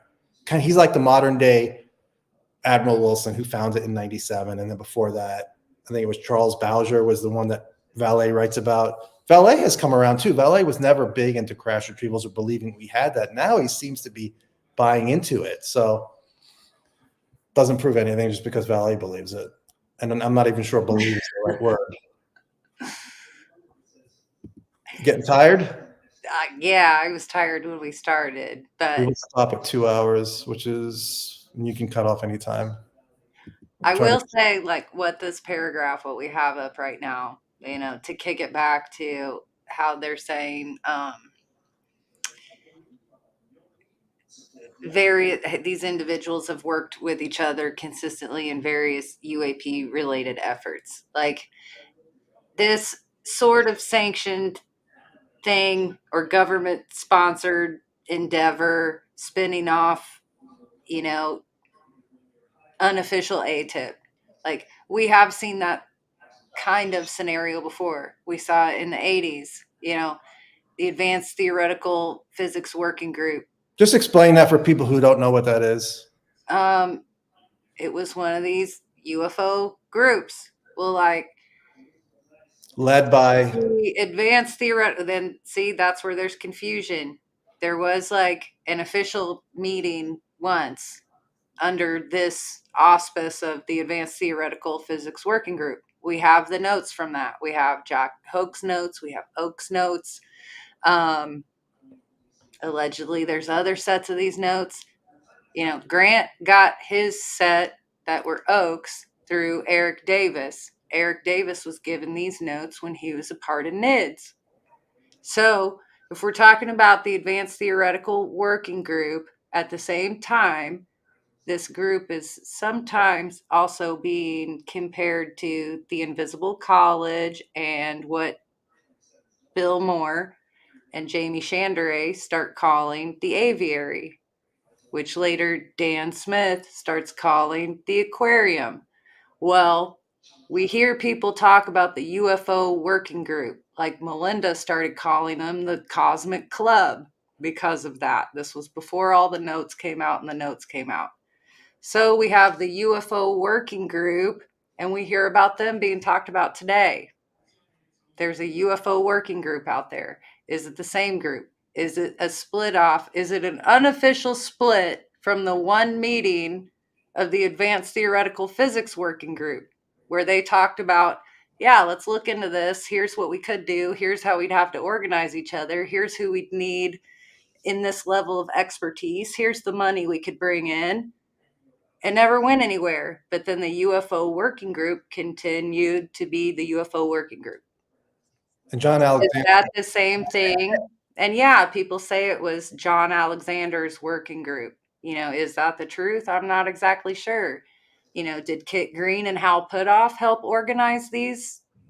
I think they did to some extent. So is this what they're meaning as a continuation of the same group of people, like affiliated with different working, with UFO groups over the years? Like, I think it is. let me ask you a question, because I entitled this "The Death of Disclosure." How do you think this report's going to affect things going forward? I think we've been in the end game of government disclosure for a year. What do you mean, Yeah. the end game, that we're not going to get any more from them? Yeah, that this is like it took 2 years for the Condon report to shut down Project Blue Book. I think we're in that same scenario right now where AARO, this is the beginning of the end of our public disclosure. No matter how many people say the toothpaste can't go back into the tube, like all of that, like it just means too many things to different people. Like the push, all the politicians, all this, I have always said, no matter how far we go with this, that part can all go away. And I think what we've just seen from AARO is going to start that going away process. I hope we end up with AARO still around for the next 10 years, but I just don't think that's going to happen. Very possible, unless we get some firsthand action and something that just blows. Like every group before them, it's going to come down to funding and whether or not their efforts are going to get funded. So, Android. hi. How are you both tonight? Very well. Glad to have another voice to the conversation. We're getting tired of No. listening to ourselves. No one else was joining. I figured I'd join. Yeah, thanks.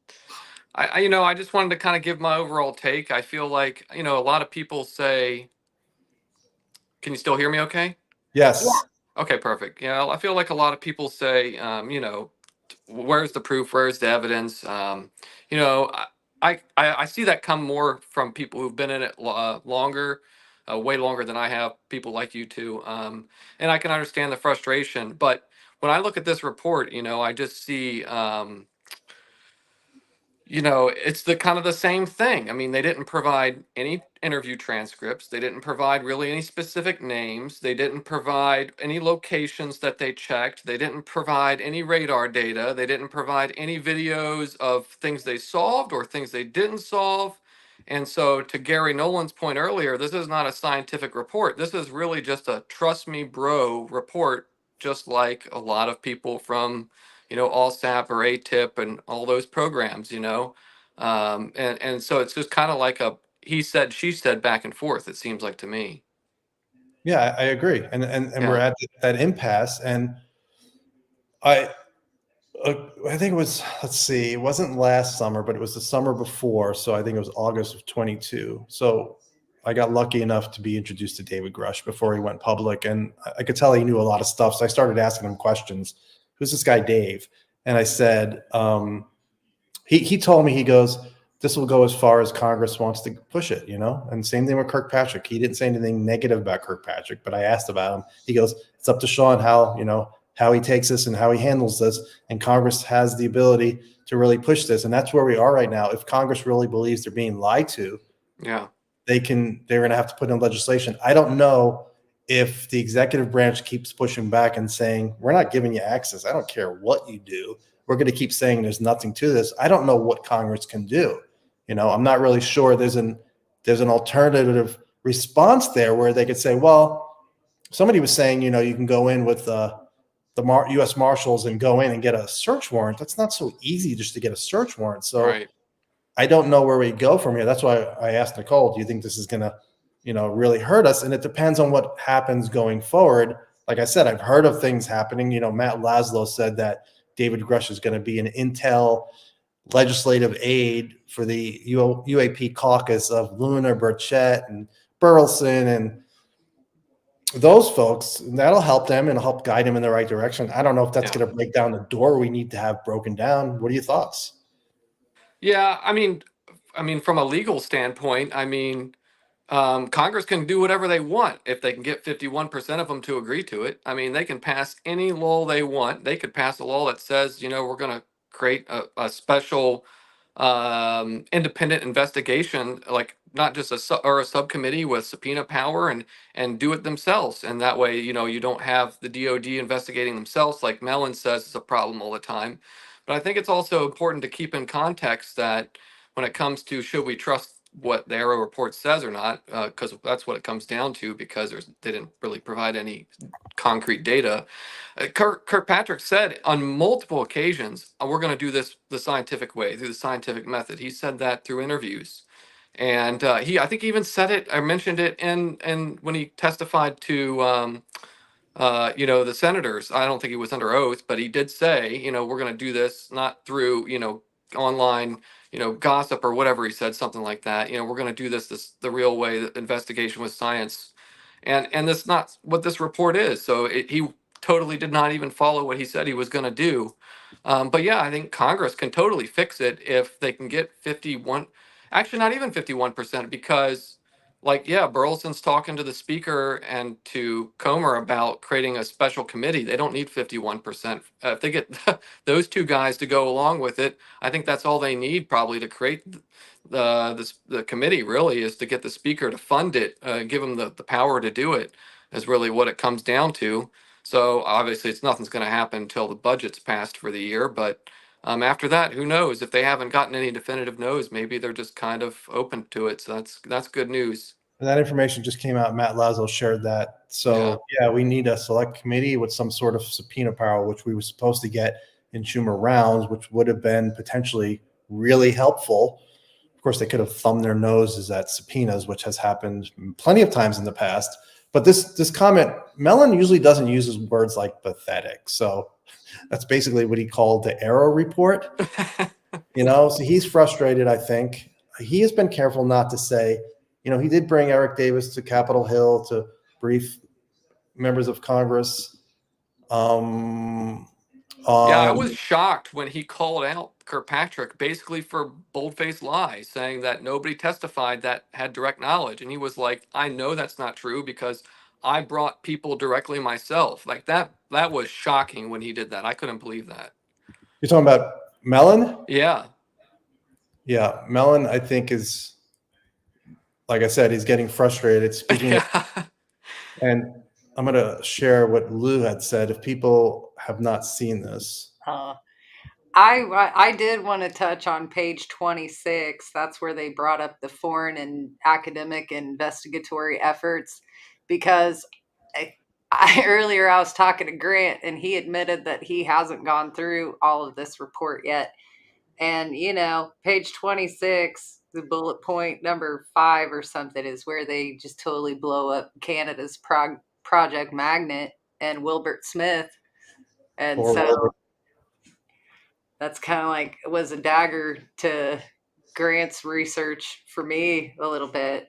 And I really want to see what do you know the name of the Canadian, is it Sky Canada, the report? Yeah, that's going to Canada Sky Project. That's in here too. Like all these bullet points start back Stanford University's Sturrock panel, which if you don't recognize the name Sturrock, then you need to go back and Google his name and pull up all his papers that he's written on UFOs. And if you check the news, you'll find articles in the mainstream media on Peter Sturrock and the Sturrock group. And basically, In AARO, they said, oh, they found nothing extraterrestrial. But Sturrock said the group's like, we found enough information where we believe this should be continued. You know, they should continue to study this, which they left out of AARO, They of did course. leave that out. Well, And that's then the same with the United Kingdom Flying Saucer Working Party, like that's known and talked about. You can Google it. But then they throw in a current one, which is, 2023. It's Canada's current thing going on right now. And it'll release its findings in 2024, it says. And then they jump back to 1952 to 1954 with Canada's Project's second story. An advisory committee that advised the government never reached any significant conclusions. But then it's this next bullet point where they're like, Canada's Project Magnet, 1950 to 1954, was run by the Department of Transport engineer Wilbert B. Smith. Smith assessed that UFOs were of extraterrestrial origin and that they flew by magnetism. Smith believed he was in personal contact with extraterrestrial beings through telepathy and tensor beams. Smith is an interview as early as 1961 claimed that in 1952 the U.S. Air Force lent him a piece of a UFO to study. He also claimed it was composed of magnesium orthooscillate. The Canadian government closed the project, saying that there was no definitive results from the research.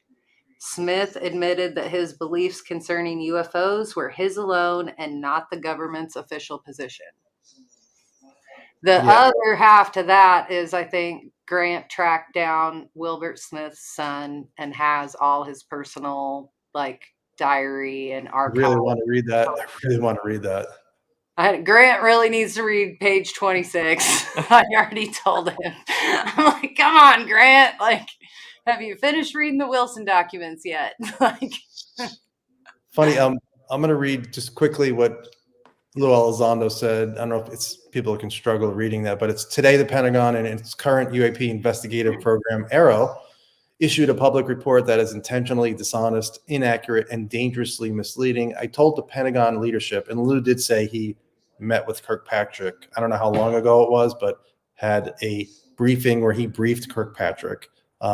Lou says, I hold the Pentagon leadership and former AARO leadership, Kirkpatrick, accountable for the obvious attempt to diminish and embarrass whistleblowers, to undermine the truth and ignore the evidence. Their goal is clearly to minimize congressional and public scrutiny and to cover up the truth. To be clear, I do not hold most of the people who work for AARO to be accountable, as they are not all responsible for their leaders' decisions. Many of us who have worked the UAP topic for the government are aware of the ample classified evidence that none of us have seen that has been provided to AARO and contradicts this report. Senior members of Congress have also had access to this evidence. Well, how about you start acting a lot? Congress, be a little more open without telling us anything classified. You could at least let us know how you're feeling, how you're thinking about what's going on. That would be nice. This report only makes it more abundantly clear to Congress that they must take a more legislative action, which we're talking about, to demand transparency on the UAP topic on behalf of the American people. It would help if the American people actually cared about this like we do. I mean, I know they're interested, but it's not the same level that we are. Myself and others who are aware of the truth are going to keep working to help Congress in their efforts to achieve disclosure. Feel free to jump in on any of that. I know, it's elusive. It's like trying to interview members of the Avery when the Avery didn't really exist. Yeah. They didn't call themselves the Aviary. So how can you say, hey, you group of people that never called yourselves this, let me interview you? It's hard. It's like every inception where we've had a serious, maybe government sponsored look at this, it ends, and then we have an offshoot of it that continues to do its own thing. So those offshoots push and drive this community and the narrative forward. I don't want to say that they don't, because it does. But at the same time, every inception of these groups also has this layer of, why don't they cut through the crap? Why can't they get enough funding? What part of their endeavor always falls through? Like there's always like these hopes and dreams, but whatever comes out of it, nothing. The same excuses is always given. We didn't have enough funding. We didn't have enough people to do boots on the ground research. We didn't collect enough data.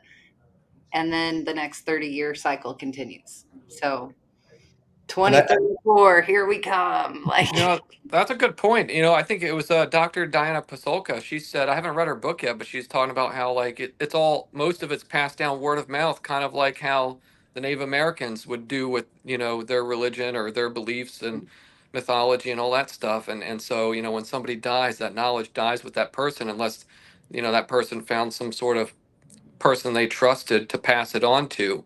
And if that's true, I mean, I guess, you know, no investigation is going to be able to dig up, you know, as much as we want. And it'll never be satisfying because for that reason, if that's accurate. it's the mystery and the many layers that is the actual phenomenon. And Yeah. that's why a podium person can't disclose what it is. It's the impossible task. Yeah. And, you know, speaking of Blue's documentary, I don't know if there's going to be any, and he's involved in this producing, I think. I don't know if there are going to be any firsthand witnesses in there. I don't know if there are going to be any big names or big enough names that are going to get the attention of the media, because we don't, I mean, the media covered the AARO report really well. They did not cover the David Grush story as well. I mean, they basically ignored it. So I would like to see Carl Nell come forward. I don't know if Carl Nell is a firsthand witness. Some people think he is. But in the meantime, people are like, I give people advice.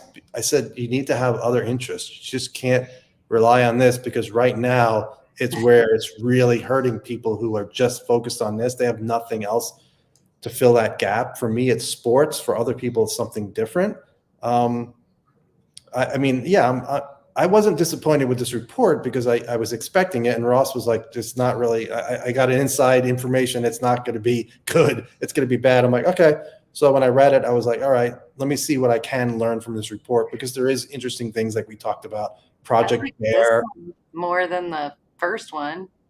This one, yeah. 9-page with 4 pages of closing and intro. It was like 4 pages of like the Nothing Burger. That one, like, yeah, this one's way more than a Nothing Burger. So when I saw this at 64 pages, I tweeted, I said, well, that doesn't seem long. And then I started reading it. I'm like, oh, this is in depth, even though there are issues with it. There's stuff we learned about, like you said, Project Grudge Part 2 and some other stuff, you know, Kona, Blue Kona, is that what it is? They dropped a lot of project names at the end too. What pages are that on? And another thing they showed is what technology could have been mistaken for UFOs. And one of them was the AARO, which flew 2 feet off the ground. That one made me laugh, honestly. What are you kidding me? People didn't mistake that for a UFO. It never really got off going. I mean, they canceled it. That's ridiculous. That tells me they're just throwing every possibility out there and seeing what would stick. It's like, don't you guys have a quality control? It says AARO built 2 test vehicles that were designed as the VZ-9AV AARO car. I'm going to pull it up. The project was canceled in 1961 when the vehicle could not lift more than a few feet off the ground. Like, I know we've seen pictures of that, but imagine the people on the base. Like, I'm going to show people what the AARO car looked like. I love it. It looks like something I would put suspenders on my kid and make him walk in a parade for. Like, let's see if I can find it. It's AARO. What have I? Oh, here it is. I think I have sound on this one, but if not, it doesn't matter. Let's see. Restart it. Pause. Full screen. So here's the AARO. The development of the flying disc's anticipated final version, WS-606A, was shelved by the U.S. Air Force Project Office. That's not it. To let them continue working when they received a work. There it is. Financing Yeah. was restored even though I mean, man this objected. is what they labeled as a The air cushion possible used to lift the thing that AARO people saw vehicle that would they become used for a unstable high UFO. heights, rendering it unflyable and I unable think that's as high as it went too, right? I mean, It That was is. it. to It scale is. model tests conducted at Oh Wright-Patterson my Air God, Force honey, are Base in those Ohio. aliens driving In it? spite I of know, this, but research imagine was the done to telephone investigate game frost spin off of technology that, for the for military. real. The static hover Hey, rig was but used to this is a test little, I mean, Avrocar they were talking 5 about just like sighting people. 'Imagine seeing 8-7055, that the parked in first a vehicle to hangar, come out like of the Yeah, molten in a hangar, Mississauga that's plant one in thing. Yeah, flying 1959. around, that's another story. The but yeah, exhaust that's producing possible. hot gas into the intakes, decreasing engine performance, and the fan creating lift that what's only the covered a other tiny one? They portion talked of the about the vehicle's surface Explorer being were among launched, the satellite, the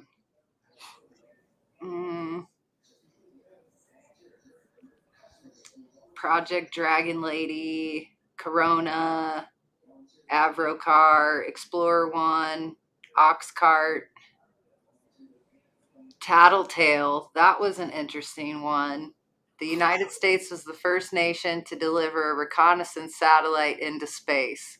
This electronic intelligent L-lint, is that how you say it? Satellite Electronic intelligence. was LN. developed by the Naval Research Laboratory in early 1958. Seriously, reconnaissance satellites, 1958. Tattletale, with the mission of intercepting Soviet radar signals. The program later became known as GRAB, Galactic Radiation and Background, after public disclosure of the satellite project. A satellite in 1958. Like, you're telling me people, like, I have enough people right now that call me every time Starlink is in the area. So imagine that in 1958. Like, Yeah, I'm sure it explains a lot, you know. It explains a lot. Gemini, the first, Project Apollo, Poppy I had never heard of, Gambit I had never heard of, and Hexagon. That's why, Nicole, that's why I think if we have craft and bodies, I don't care about the sightings because Well, that's think you know, about they didn't talk about it here, but we know we had a version of the International Space Station before they launched the International Space Station. Look at how that thing whips around and we see it and it moves so fast and it's this big ball of light and it's just the space station. Imagine the one that was whipping around before they had announced anything public. Like, there is a lot that can be explained that isn't the phenomenon, that we just have to suck it up and I don't disagree. But like I said yeah. on Spaced Out Radio, you know, Grush came to, I don't know if it was the Senate, but he said senior staffers, and he brought in people who had knowledge of the physiological makeup of the beings that we had acquired. And this is what Grush says. He goes, I brought him in and I introduced him to the staffers and I said, please explain. And he said they went through some sort of G-lock where their worldview bubble was bursted. So it's like, who are those people? How credible is all of that he's bringing in people? And I don't think he's lying. People are like, well, we don't know exactly what happened. I'm like, no, I don't know who they were. And I don't know exactly what these reports are. But if senior staffers are being shown, you know, medical reports about physiological information on bodies, that's potentially what pushes us over the edge away from what you're talking about, misidentifications. And then, of course, you can always say, well, it wasn't, they were fooled, they were confused, it wasn't a non-human. But we need to see the reports. We need to hear from the people who did the studies and coming forward at a press conference saying, we had 5 top-notch doctors and scientists looking at this. It is 100% not human. And then people would say, Kit Green thought the alien autopsy was real and that was fake. He was fooled. Why couldn't they be fooled? So, yeah. Well, and that's even what I meant, like, by my comment earlier. It's like at the time when these various groups, like even the Advanced Theoretical Working Group, they, in that conference or on the notes, they listed very probable what they thought were factual known cases, that they were exploring, that they thought were valid. Some of those don't necessarily cross over 30 and 40 years later, as in like, oh yeah, that one's definitely for sure. Like one that's argued a lot is Aztec. Like some people stand by Aztec as one of those crash locations out there. Other people stand by it's a complete hoax. You know, they hold up people on both sides of it. Stanton Friedman went to his grave thinking that Aztec was real. Like, you know, I don't know. That's the ending of every sentence we should put out. It's Well, always so true. they believed Aztec was real in 1985, real enough to keep looking into it. Do we believe that Aztec is real, 40 years later? It doesn't mean that all of these things turn out to be real. Like sometimes it there's takes a 40 lot. years to correlate the data and say, oops, nope. I just hope we're not having this same conversation next year with no firsthand whistleblowers. I think if that's the case, yeah, a lot more people will lose interest. I was talking to somebody today and I'm like, people are losing interest and they're like, well, Lou pushed back and Mellon pushed back. I'm like, that's not enough. Pushing back on Twitter, pushing Heine back. pushed back, Valet pushed back, Don Schmidt pushed back. Like, Did Heineck get main? Do you know? I mean, I'm talking about after the Condon report. but did they get network coverage? I wonder. She was on the news. Not They that it would were matter. getting like sporadic news coverage at this time. Like, Right. it was a big deal when they shut down Blue Book. Blue Book was public and did give the podium. Hey, here's what Blue Book just looked at. Like, Which memo said that they would keep doing Blue Book, but at a classified level? Was it Bolender? The Bolender memo where they said, yeah, we're going to shut down Blue Book, but we'll still collect in the normal classified. I forget. It's the avenues. same sense as like it closed, but they never stopped getting reports. Right. So, did it continue unofficially? Probably. Well, in the Pentagon, I think the way it works, I mean, I have family that's not worked in the Pentagon, but been to the Pentagon and worked for three-letter agencies. But the way it works, from my understanding and from people I've talked to, is that like if you're working, say your official job title is whatever, data analyst for whatever, department, right? A director of one department can go to another director of another department and say, hey, we need, someone to help, analyze some data for our team. Can we borrow one of your data analysts for just like 4 hours a week? It doesn't matter whether it's an hour a day or 4 hours in one day. And then the director, if that other director is okay with it, they can be like, sure. I mean, that employee's still going to get paid the same, but they're just going to be doing different work and kind of off the record, just helping them process the data. And so this whole thing could be, or a lot of it, maybe not all of it, but could be just a kind of off the record kind of thing we're doing on the side, kind of that way, and under the government. So that's how the UAP task force worked. Jay Stratton did that with a lot of people, and he was able to get a lot of people working for them on their off time. So that's what happened with him. And then it was Knapp and Corbell recently reported that they believe there was an effort going on before the task force and after the task force, which is right now, of a group unofficial doing it on the lowdown, which is really interesting. So I don't know who they are. That's what I mean. We know Grush was investigating for UAPTF. How many Grushes were out there doing what Grush was doing? Like, Right. how many? Same with AARO. Do I think Kirkpatrick was the one running around doing all this? No. Like, No. how many operatives or agents or investigators or analysts were tasked to this? Like, that's what I want to know.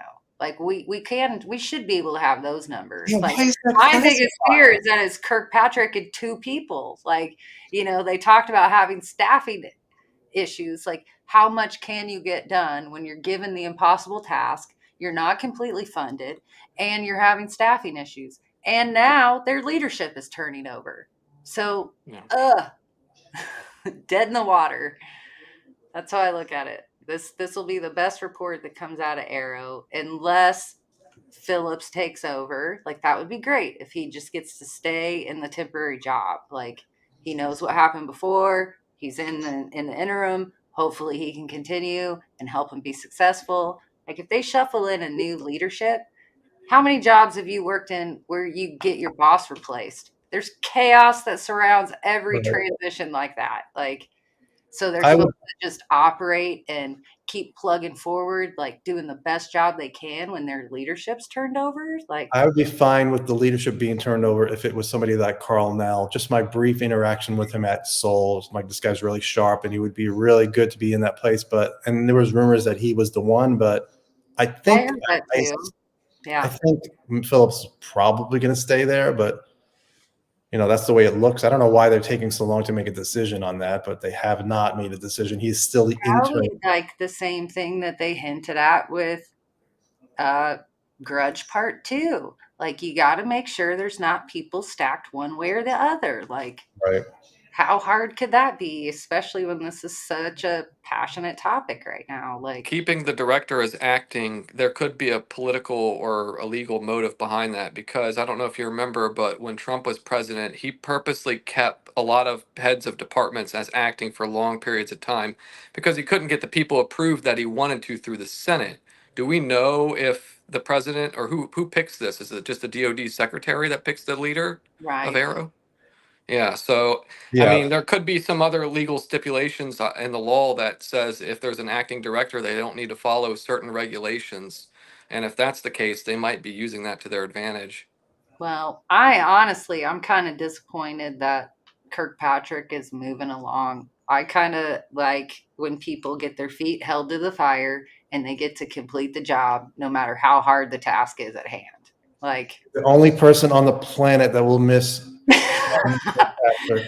I'm sorry, he has to have one person that at least You're gonna get understands you're how gonna get hard his flowers. job might have been. Like, You're gonna get flowers delivered to you tomorrow. I know, Love, I'm probably Sean. getting it right now all across the Twitterverse. I So gave him the benefit of the doubt in the early Me days because too. I had Even no recently, I reason. gave him the benefit of the I doubt. want to give everybody the benefit of the doubt in this. It's the action and what comes out of it in the end. Like, because words are words at the end.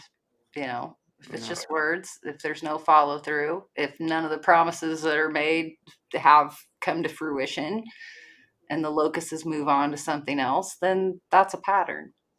Yeah. I think we covered the most important parts of the report.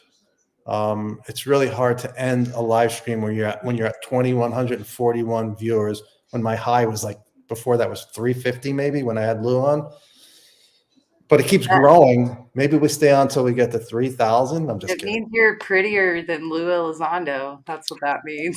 It's all you. People heard she's talking about Green Street. Head over to YouTube.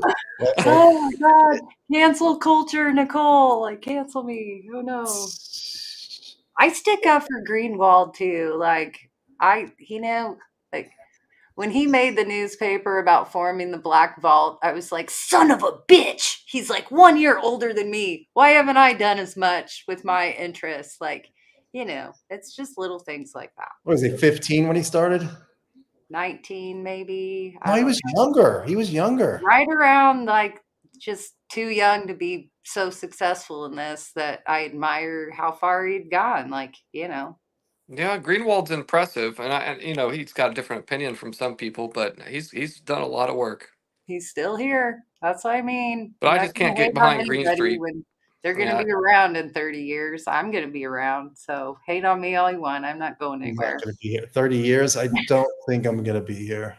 Could be. I don't think so, though. This is more of Robert Powell. So he ran the SCU. He's part of the SCU leadership. What does the SCU stand for? It's Scientific Coalition. Coalition for Ufology. He wrote a book, which he quotes here, which I have been told to read, and I have bought it. I have not read it yet, but it's supposed to be one of the best books. And he said, this is basically, I'll just go over what he said. Let's begin with the many flaws. And he basically said there are broken links in there, which I noticed in the references, which is pretty sloppy. It talked about Kenneth Arnold saying it was June 23rd when it was June 24th. Sloppy. Saying he saw circular objects. He did not. He saw objects at a curved front that tapered into a triangular form in the back. That's just, I don't know who wrote the report. That's sloppy. There's one interesting thing. I'm going to skip over this. He talks about. You skipped over the Battelle part. Why are you skipping that? I wanted to get to something else. We could say it. One of the most important valuations of Air Force data on UFOs was done by Patel Memorial Institute. It was the first ever statistical analysis of UAP reports. That project was called Project Stork. AARO called it Project Bear. The name Project Bear was an intentionally false name made by Edward Ruppelt in his book so as not to reveal the true name of the project. That's exactly what happened with ATIP. OSAP was called ATIP by Harry Reid because they didn't want people to know OSAP was the real name and then find out and try to kill the program. They did find out anyway. Additionally, the date of that project is on the front of the folder in Project Blue Book, May 5th, 1955. AARO said it was in late 1954. It's like, yeah, they didn't spend enough time. You think they would want to get every detail right. The next era could only be made by someone with a superficial understanding of the history of UFOs. 1960 had one of the lowest numbers of sightings in many years, yet the AARO paper claims the opposite. AARO states, AARO's review of Project Blue Book cases shows a spike in reported UAP sightings. So they got that wrong. And there's one really important part related to Hynek. And I'm trying to find it. It's towards the end. Let's see. They ignored Foo Fighters, which began in 1942. Well, somebody brought up a good point that Project Saucer was 1946, possibly. And how did they know to use saucer when flying saucer wasn't invented until June 24th, 47? Flying saucers was a reference, though. Like before that, I think the discs was maybe not saucers because they did call them like daylight discs. But no, saucers is like coined from being wrong with Kenneth Arnold, you know. And here are cases he thinks they should have covered. McMinnville photos, which are the clear photos. Tremonton, Utah, which I think is when it's flying by that water tower. I'm not sure if that's correct. I agree. Well, I think what these are pointing to are part of that 701 that Blue Book bitched about that Condon ignored. So all the above were closely investigated by the military, but AARO ignored them. And they had government data that has never been released. I wanted to read, and they also, they mentioned the Robert, what's his name? The one that had the Big Sur sighting. He claims he shot a UFO through his camera, showing that the UFO came up to the dummy missile and then shot beams of light at it, and it fell out of the sky. Robert, what the heck's his name? Bob Jacobs. Yeah. They mentioned that. They didn't really. Yeah, because he's one of the Bobs. Bob Hastings, Bob Salas, Bob Jacobs. Correct. Yeah. There's lots of Bobs. Talk about how they didn't cover the Nimitz, the Tic Tac case, which is one of the more popular cases ever, at least in modern times. And the USS Roosevelt 2015 off the East Coast. Yeah. Damn it! I wanted to find the one part where he talks about Hynek, and they come somehow connect that to crash retrievals. Here we go. So if I was teaching a course on logic and critical thinking, this is Robert. Powell. What the hell's his name again? I'm losing my mind. I'm getting tired. Powell. Robert Powell from the SEU, which their conference is coming up, I believe, in June. I was teaching a course on logic, and that's where Grush met Corbell and Knapp at their conference a couple of years ago. If I was teaching a course on logic and critical thinking, I could not think of a better example to show a failure in reasoning than this paragraph towards the end of the AARO paper. Perhaps this failure in thought processing is due to AARO's fixation on defending themselves regarding claims of captured ET technology. Not sure where Powell stands on that. Here is what they say, and pay close attention to the transition in logic from the first sentence to the second. Quote, there is a conviction among some Americans that the U.S. government has conducted a deception operation to conceal the fact that it has recovered ET spacecraft and alien beings, as well as systematically exploited and reverse engineered extraterrestrial technology. This perception probably has been fueled by key investigators' public comments For example, J. Allen Hynek of Project Blue Book said that the U.S. Air Force expected him to perform the role of debunker. And Captain Ruppelt, the first chief of Blue Book, later wrote that he was expected to explain away every report and that the U.S. Air Force sought to produce press stories in alignment with the U.S. Air Force position. End quote. Somehow the author of this AARO paper believes that Ruppelt and Hynek's admissions that they were debunkers for the Air Force have caused Americans to believe the U.S. government is hiding the truth about the reverse engineering of ET spacecraft from them. I hope that that person who wrote such a statement had just drunk a few too many glasses of wine. Otherwise, I am just speechless. I mean, that's pretty damning. It's like there's no connection, and they connected that. And then he used the word cannabis, which I don't even know what that word means. What does that word mean? I'm going to have to look it up. Come I've on. never heard of that. Anyway, any final thoughts while we're at 2222?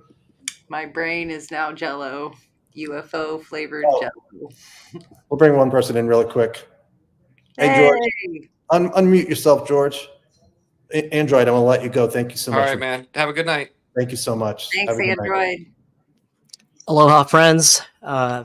Thank you for the content and the effort that you're doing to forward disclosure, especially during these times. It's much appreciated. Thank you. Any thoughts on the report? Just try to keep it kind of quick because we're going to end it really soon. Yeah, really quick. So, you mentioned consciousness earlier, and I was wondering, because I've watched a couple of videos, say from Lou Elizondo as well as Carl Nell at the Soul Foundation, they had suggested that perhaps the reason why the government doesn't want to fully disclose is because it could preclude an action from the NHI if, say, global consciousness were to reach a critical mass. It could result in some kind of unwarranted or unwelcome behavior by the NHI, which could possibly not fare too well for humanity. What are y'all's thoughts on that? Yeah, Lewis said, some people in the government believe that it's possible that if they have a long range plan of doing X, Y, or Z, which is not really good for us, that if we found out and made an announcement that everybody knew they were real, then they would speed up that plan and do what they are going to do. I understand, since we don't know their intentions, I understand it's a valid concern, but for me, it's time we need to know the truth. I wouldn't let that stop me if I was in charge. Of course, I say that, and then the person who does it makes the announcement, and then we get attacked. And you're like, you idiot. You just brought on an attack, which we didn't have to have. We could have just been living in oblivious to everything. That's the thinking. I don't know if that's even a valid thought. I don't know what we're dealing with. But I have no doubt there are people I'm pretty convinced there are people in the government who have that type of thinking. And also the thought that if the truth comes out, if it turns out to be something not so great for humans, then there could be some chaos, a level of instability on this planet. I understand that too. But for me, I always say, let's rip the Band-Aid off. Nicole, would you agree if everything, like even if we're talking about craft and bodies and non-physical and consciousness, that they should just, if somebody had data proving all that, they should just tell us everything? I do like the whole rip the Band-Aid off scenario and come what may. So I won't say that I don't want for that, because I do. I think there's enough good intentioned people interested in this that if they did come to those conclusions, they couldn't help themselves but share that sort of shattering information. But I follow the line of thinking that this all has this consciousness overlay aspect that we can't quite comprehend yet. And I think when we start going down that route, I think what is probably the hardest pill to swallow is that our consciousness may not be solely individually ours. We might share it And I think that will rock people's worlds, and that brings us into like the psi abilities, are we reaching our fullest potential? The messages of this is all one, we are connected, whatever that is. I think it lies in consciousness, and we think our consciousness is exclusive to ourselves. But if we are truly connected to everything that is known through consciousness, then it's not solely our own. We share that, whether it's with a higher Interesting. power or an ET or each other, through our intuitive capabilities. Like something out there shares this reality with us. So, And last question on that I have to ask, because it's compelling me to, with your response on consciousness. It just resonates with this question that I have. Do you believe that Western science, as it stands today, is able to eventually quantify or measure or describe the hard problem of science, which is what is consciousness? And if not, does that suggest that we need sort of like this new science of the soul? yeah, I think that's where, like, even going back to this group we discussed in the 80s, like one of their goals, or one of their, I should say, like situations that they were aware of, was that physics and science and understanding needed to advance more before we could truly understand the phenomenon at hand. So I think we're just on the cusp of that, of pushing into these new boundaries and territories. I do think we have this very westernized view of looking at all of this, whether it's through our political lens or a spiritual lens. And I think we often forget the Eastern side of history and religion and spirituality, if you want to put it as an East-West thing. But yeah, I do think there needs to be this global consensus of how to pull in these different aspects scientifically that can explain aspects of our spirituality. Like the old saying that, like, science or magic is just unexplained science, stuff like that. Or technology looks like magic, if you're not advanced enough to recognize that it's technology. Like, it's all those things. I don't know if we'll ever be able to explain it, but it would be nice if we learned about these, at least discussed these questions growing up in school. Imagine like having a consciousness class at an early age, something like that, where we could just talk about it and talk about the possibilities as far as discovering exactly what consciousness is. I mean, Oh, I agree. I think a lot of these conversations happen at a higher education level, where it needs to be more trickled down and happen in like our public school system. There's arguments that that's just, lacking all across the board. I think So we're gonna. I think we'll get there. It'll be my grandkids that get there, but we're going to get there. George, I'm gonna let Thank you go. for helping to elevate the discussion. I'll Yeah. reflect on what you shared. Thank you. And keep Yeah, up the good work. Thank you, George. Thanks for popping in here. I appreciate it. Thank you. Thanks for hosting this, Joe. Like, I know we tried to do it last night. That probably would have been so crazy. Better. I mean, We yeah. needed time. Like, I know everybody wants to be like first out of the gate and like discuss this, and you did a great job like tweeting as you were going through it all day today. So I appreciate that too. Like, and this, we are going to talk about this for the weeks to come, and until there's the next piece of news. And we have to scrutinize all of these pages. Like, it's too much not to. Like, Yeah, there's a lot in there, and it takes for me, it'll take a while for a lot of it to sink in. yeah.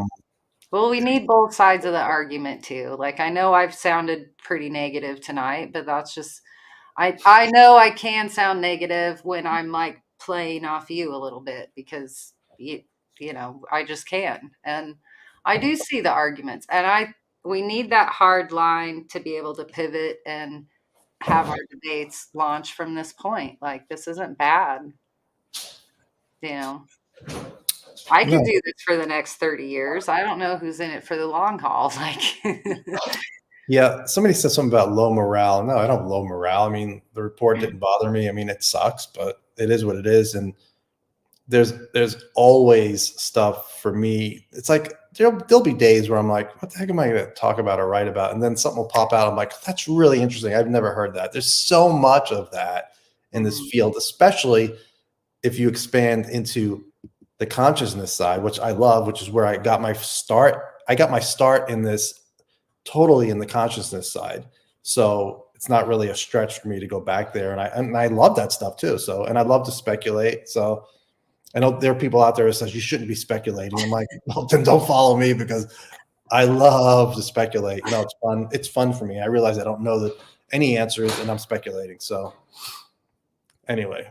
I appreciate you, Joe. Thanks. Well, appreciate you being here. Even We if can do a part 2 sometime too. I'm not opposed to that. Maybe take it to a Twitter space or an X space. I don't know. After we had 2,300 here, I don't want to leave here. I don't know. Maybe it's the new way that they're including the Twitter viewers. They might be combining those two now. So I'm not sure how they're doing that, but it's ridiculous that it keeps growing no matter what we talk about. I'm like, if people really want to hear about the report, I guess so. They do. And I think we covered most of it, right? We didn't really miss anything major from there. I think it's midnight in the Midwest and everybody's They just back left the home. computer on. Everybody left their computer on. They're sleeping with us on, just so That's people.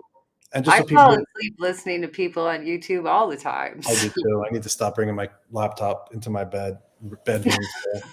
Yeah, that's really bad. But just so people missed it earlier, Gary Nolan and Ross Coulthart said they had people on the inside of AARO who were very upset with this report. So there are people on the inside who feel differently about what was in the report. So well, why can't they speak out? Like exactly. Why can't they speak out? You know, they're not allowed, probably. You know, why? Kirkpatrick can speak out all he wants. Puts the hammer down, and says, "You will not talk to the media." I don't know. Somebody tells me not to talk, I'm at least going to tell you. Yeah, 3,500. We're at 23:39. I'm gonna cut it now. Thanks for being here. Thank you everybody for watching and listening. And if you're sleeping, sweet dreams. Talk to you soon. Next time I'll wear the disclosure bikini. Everybody. Oh my God. See ya. Bye.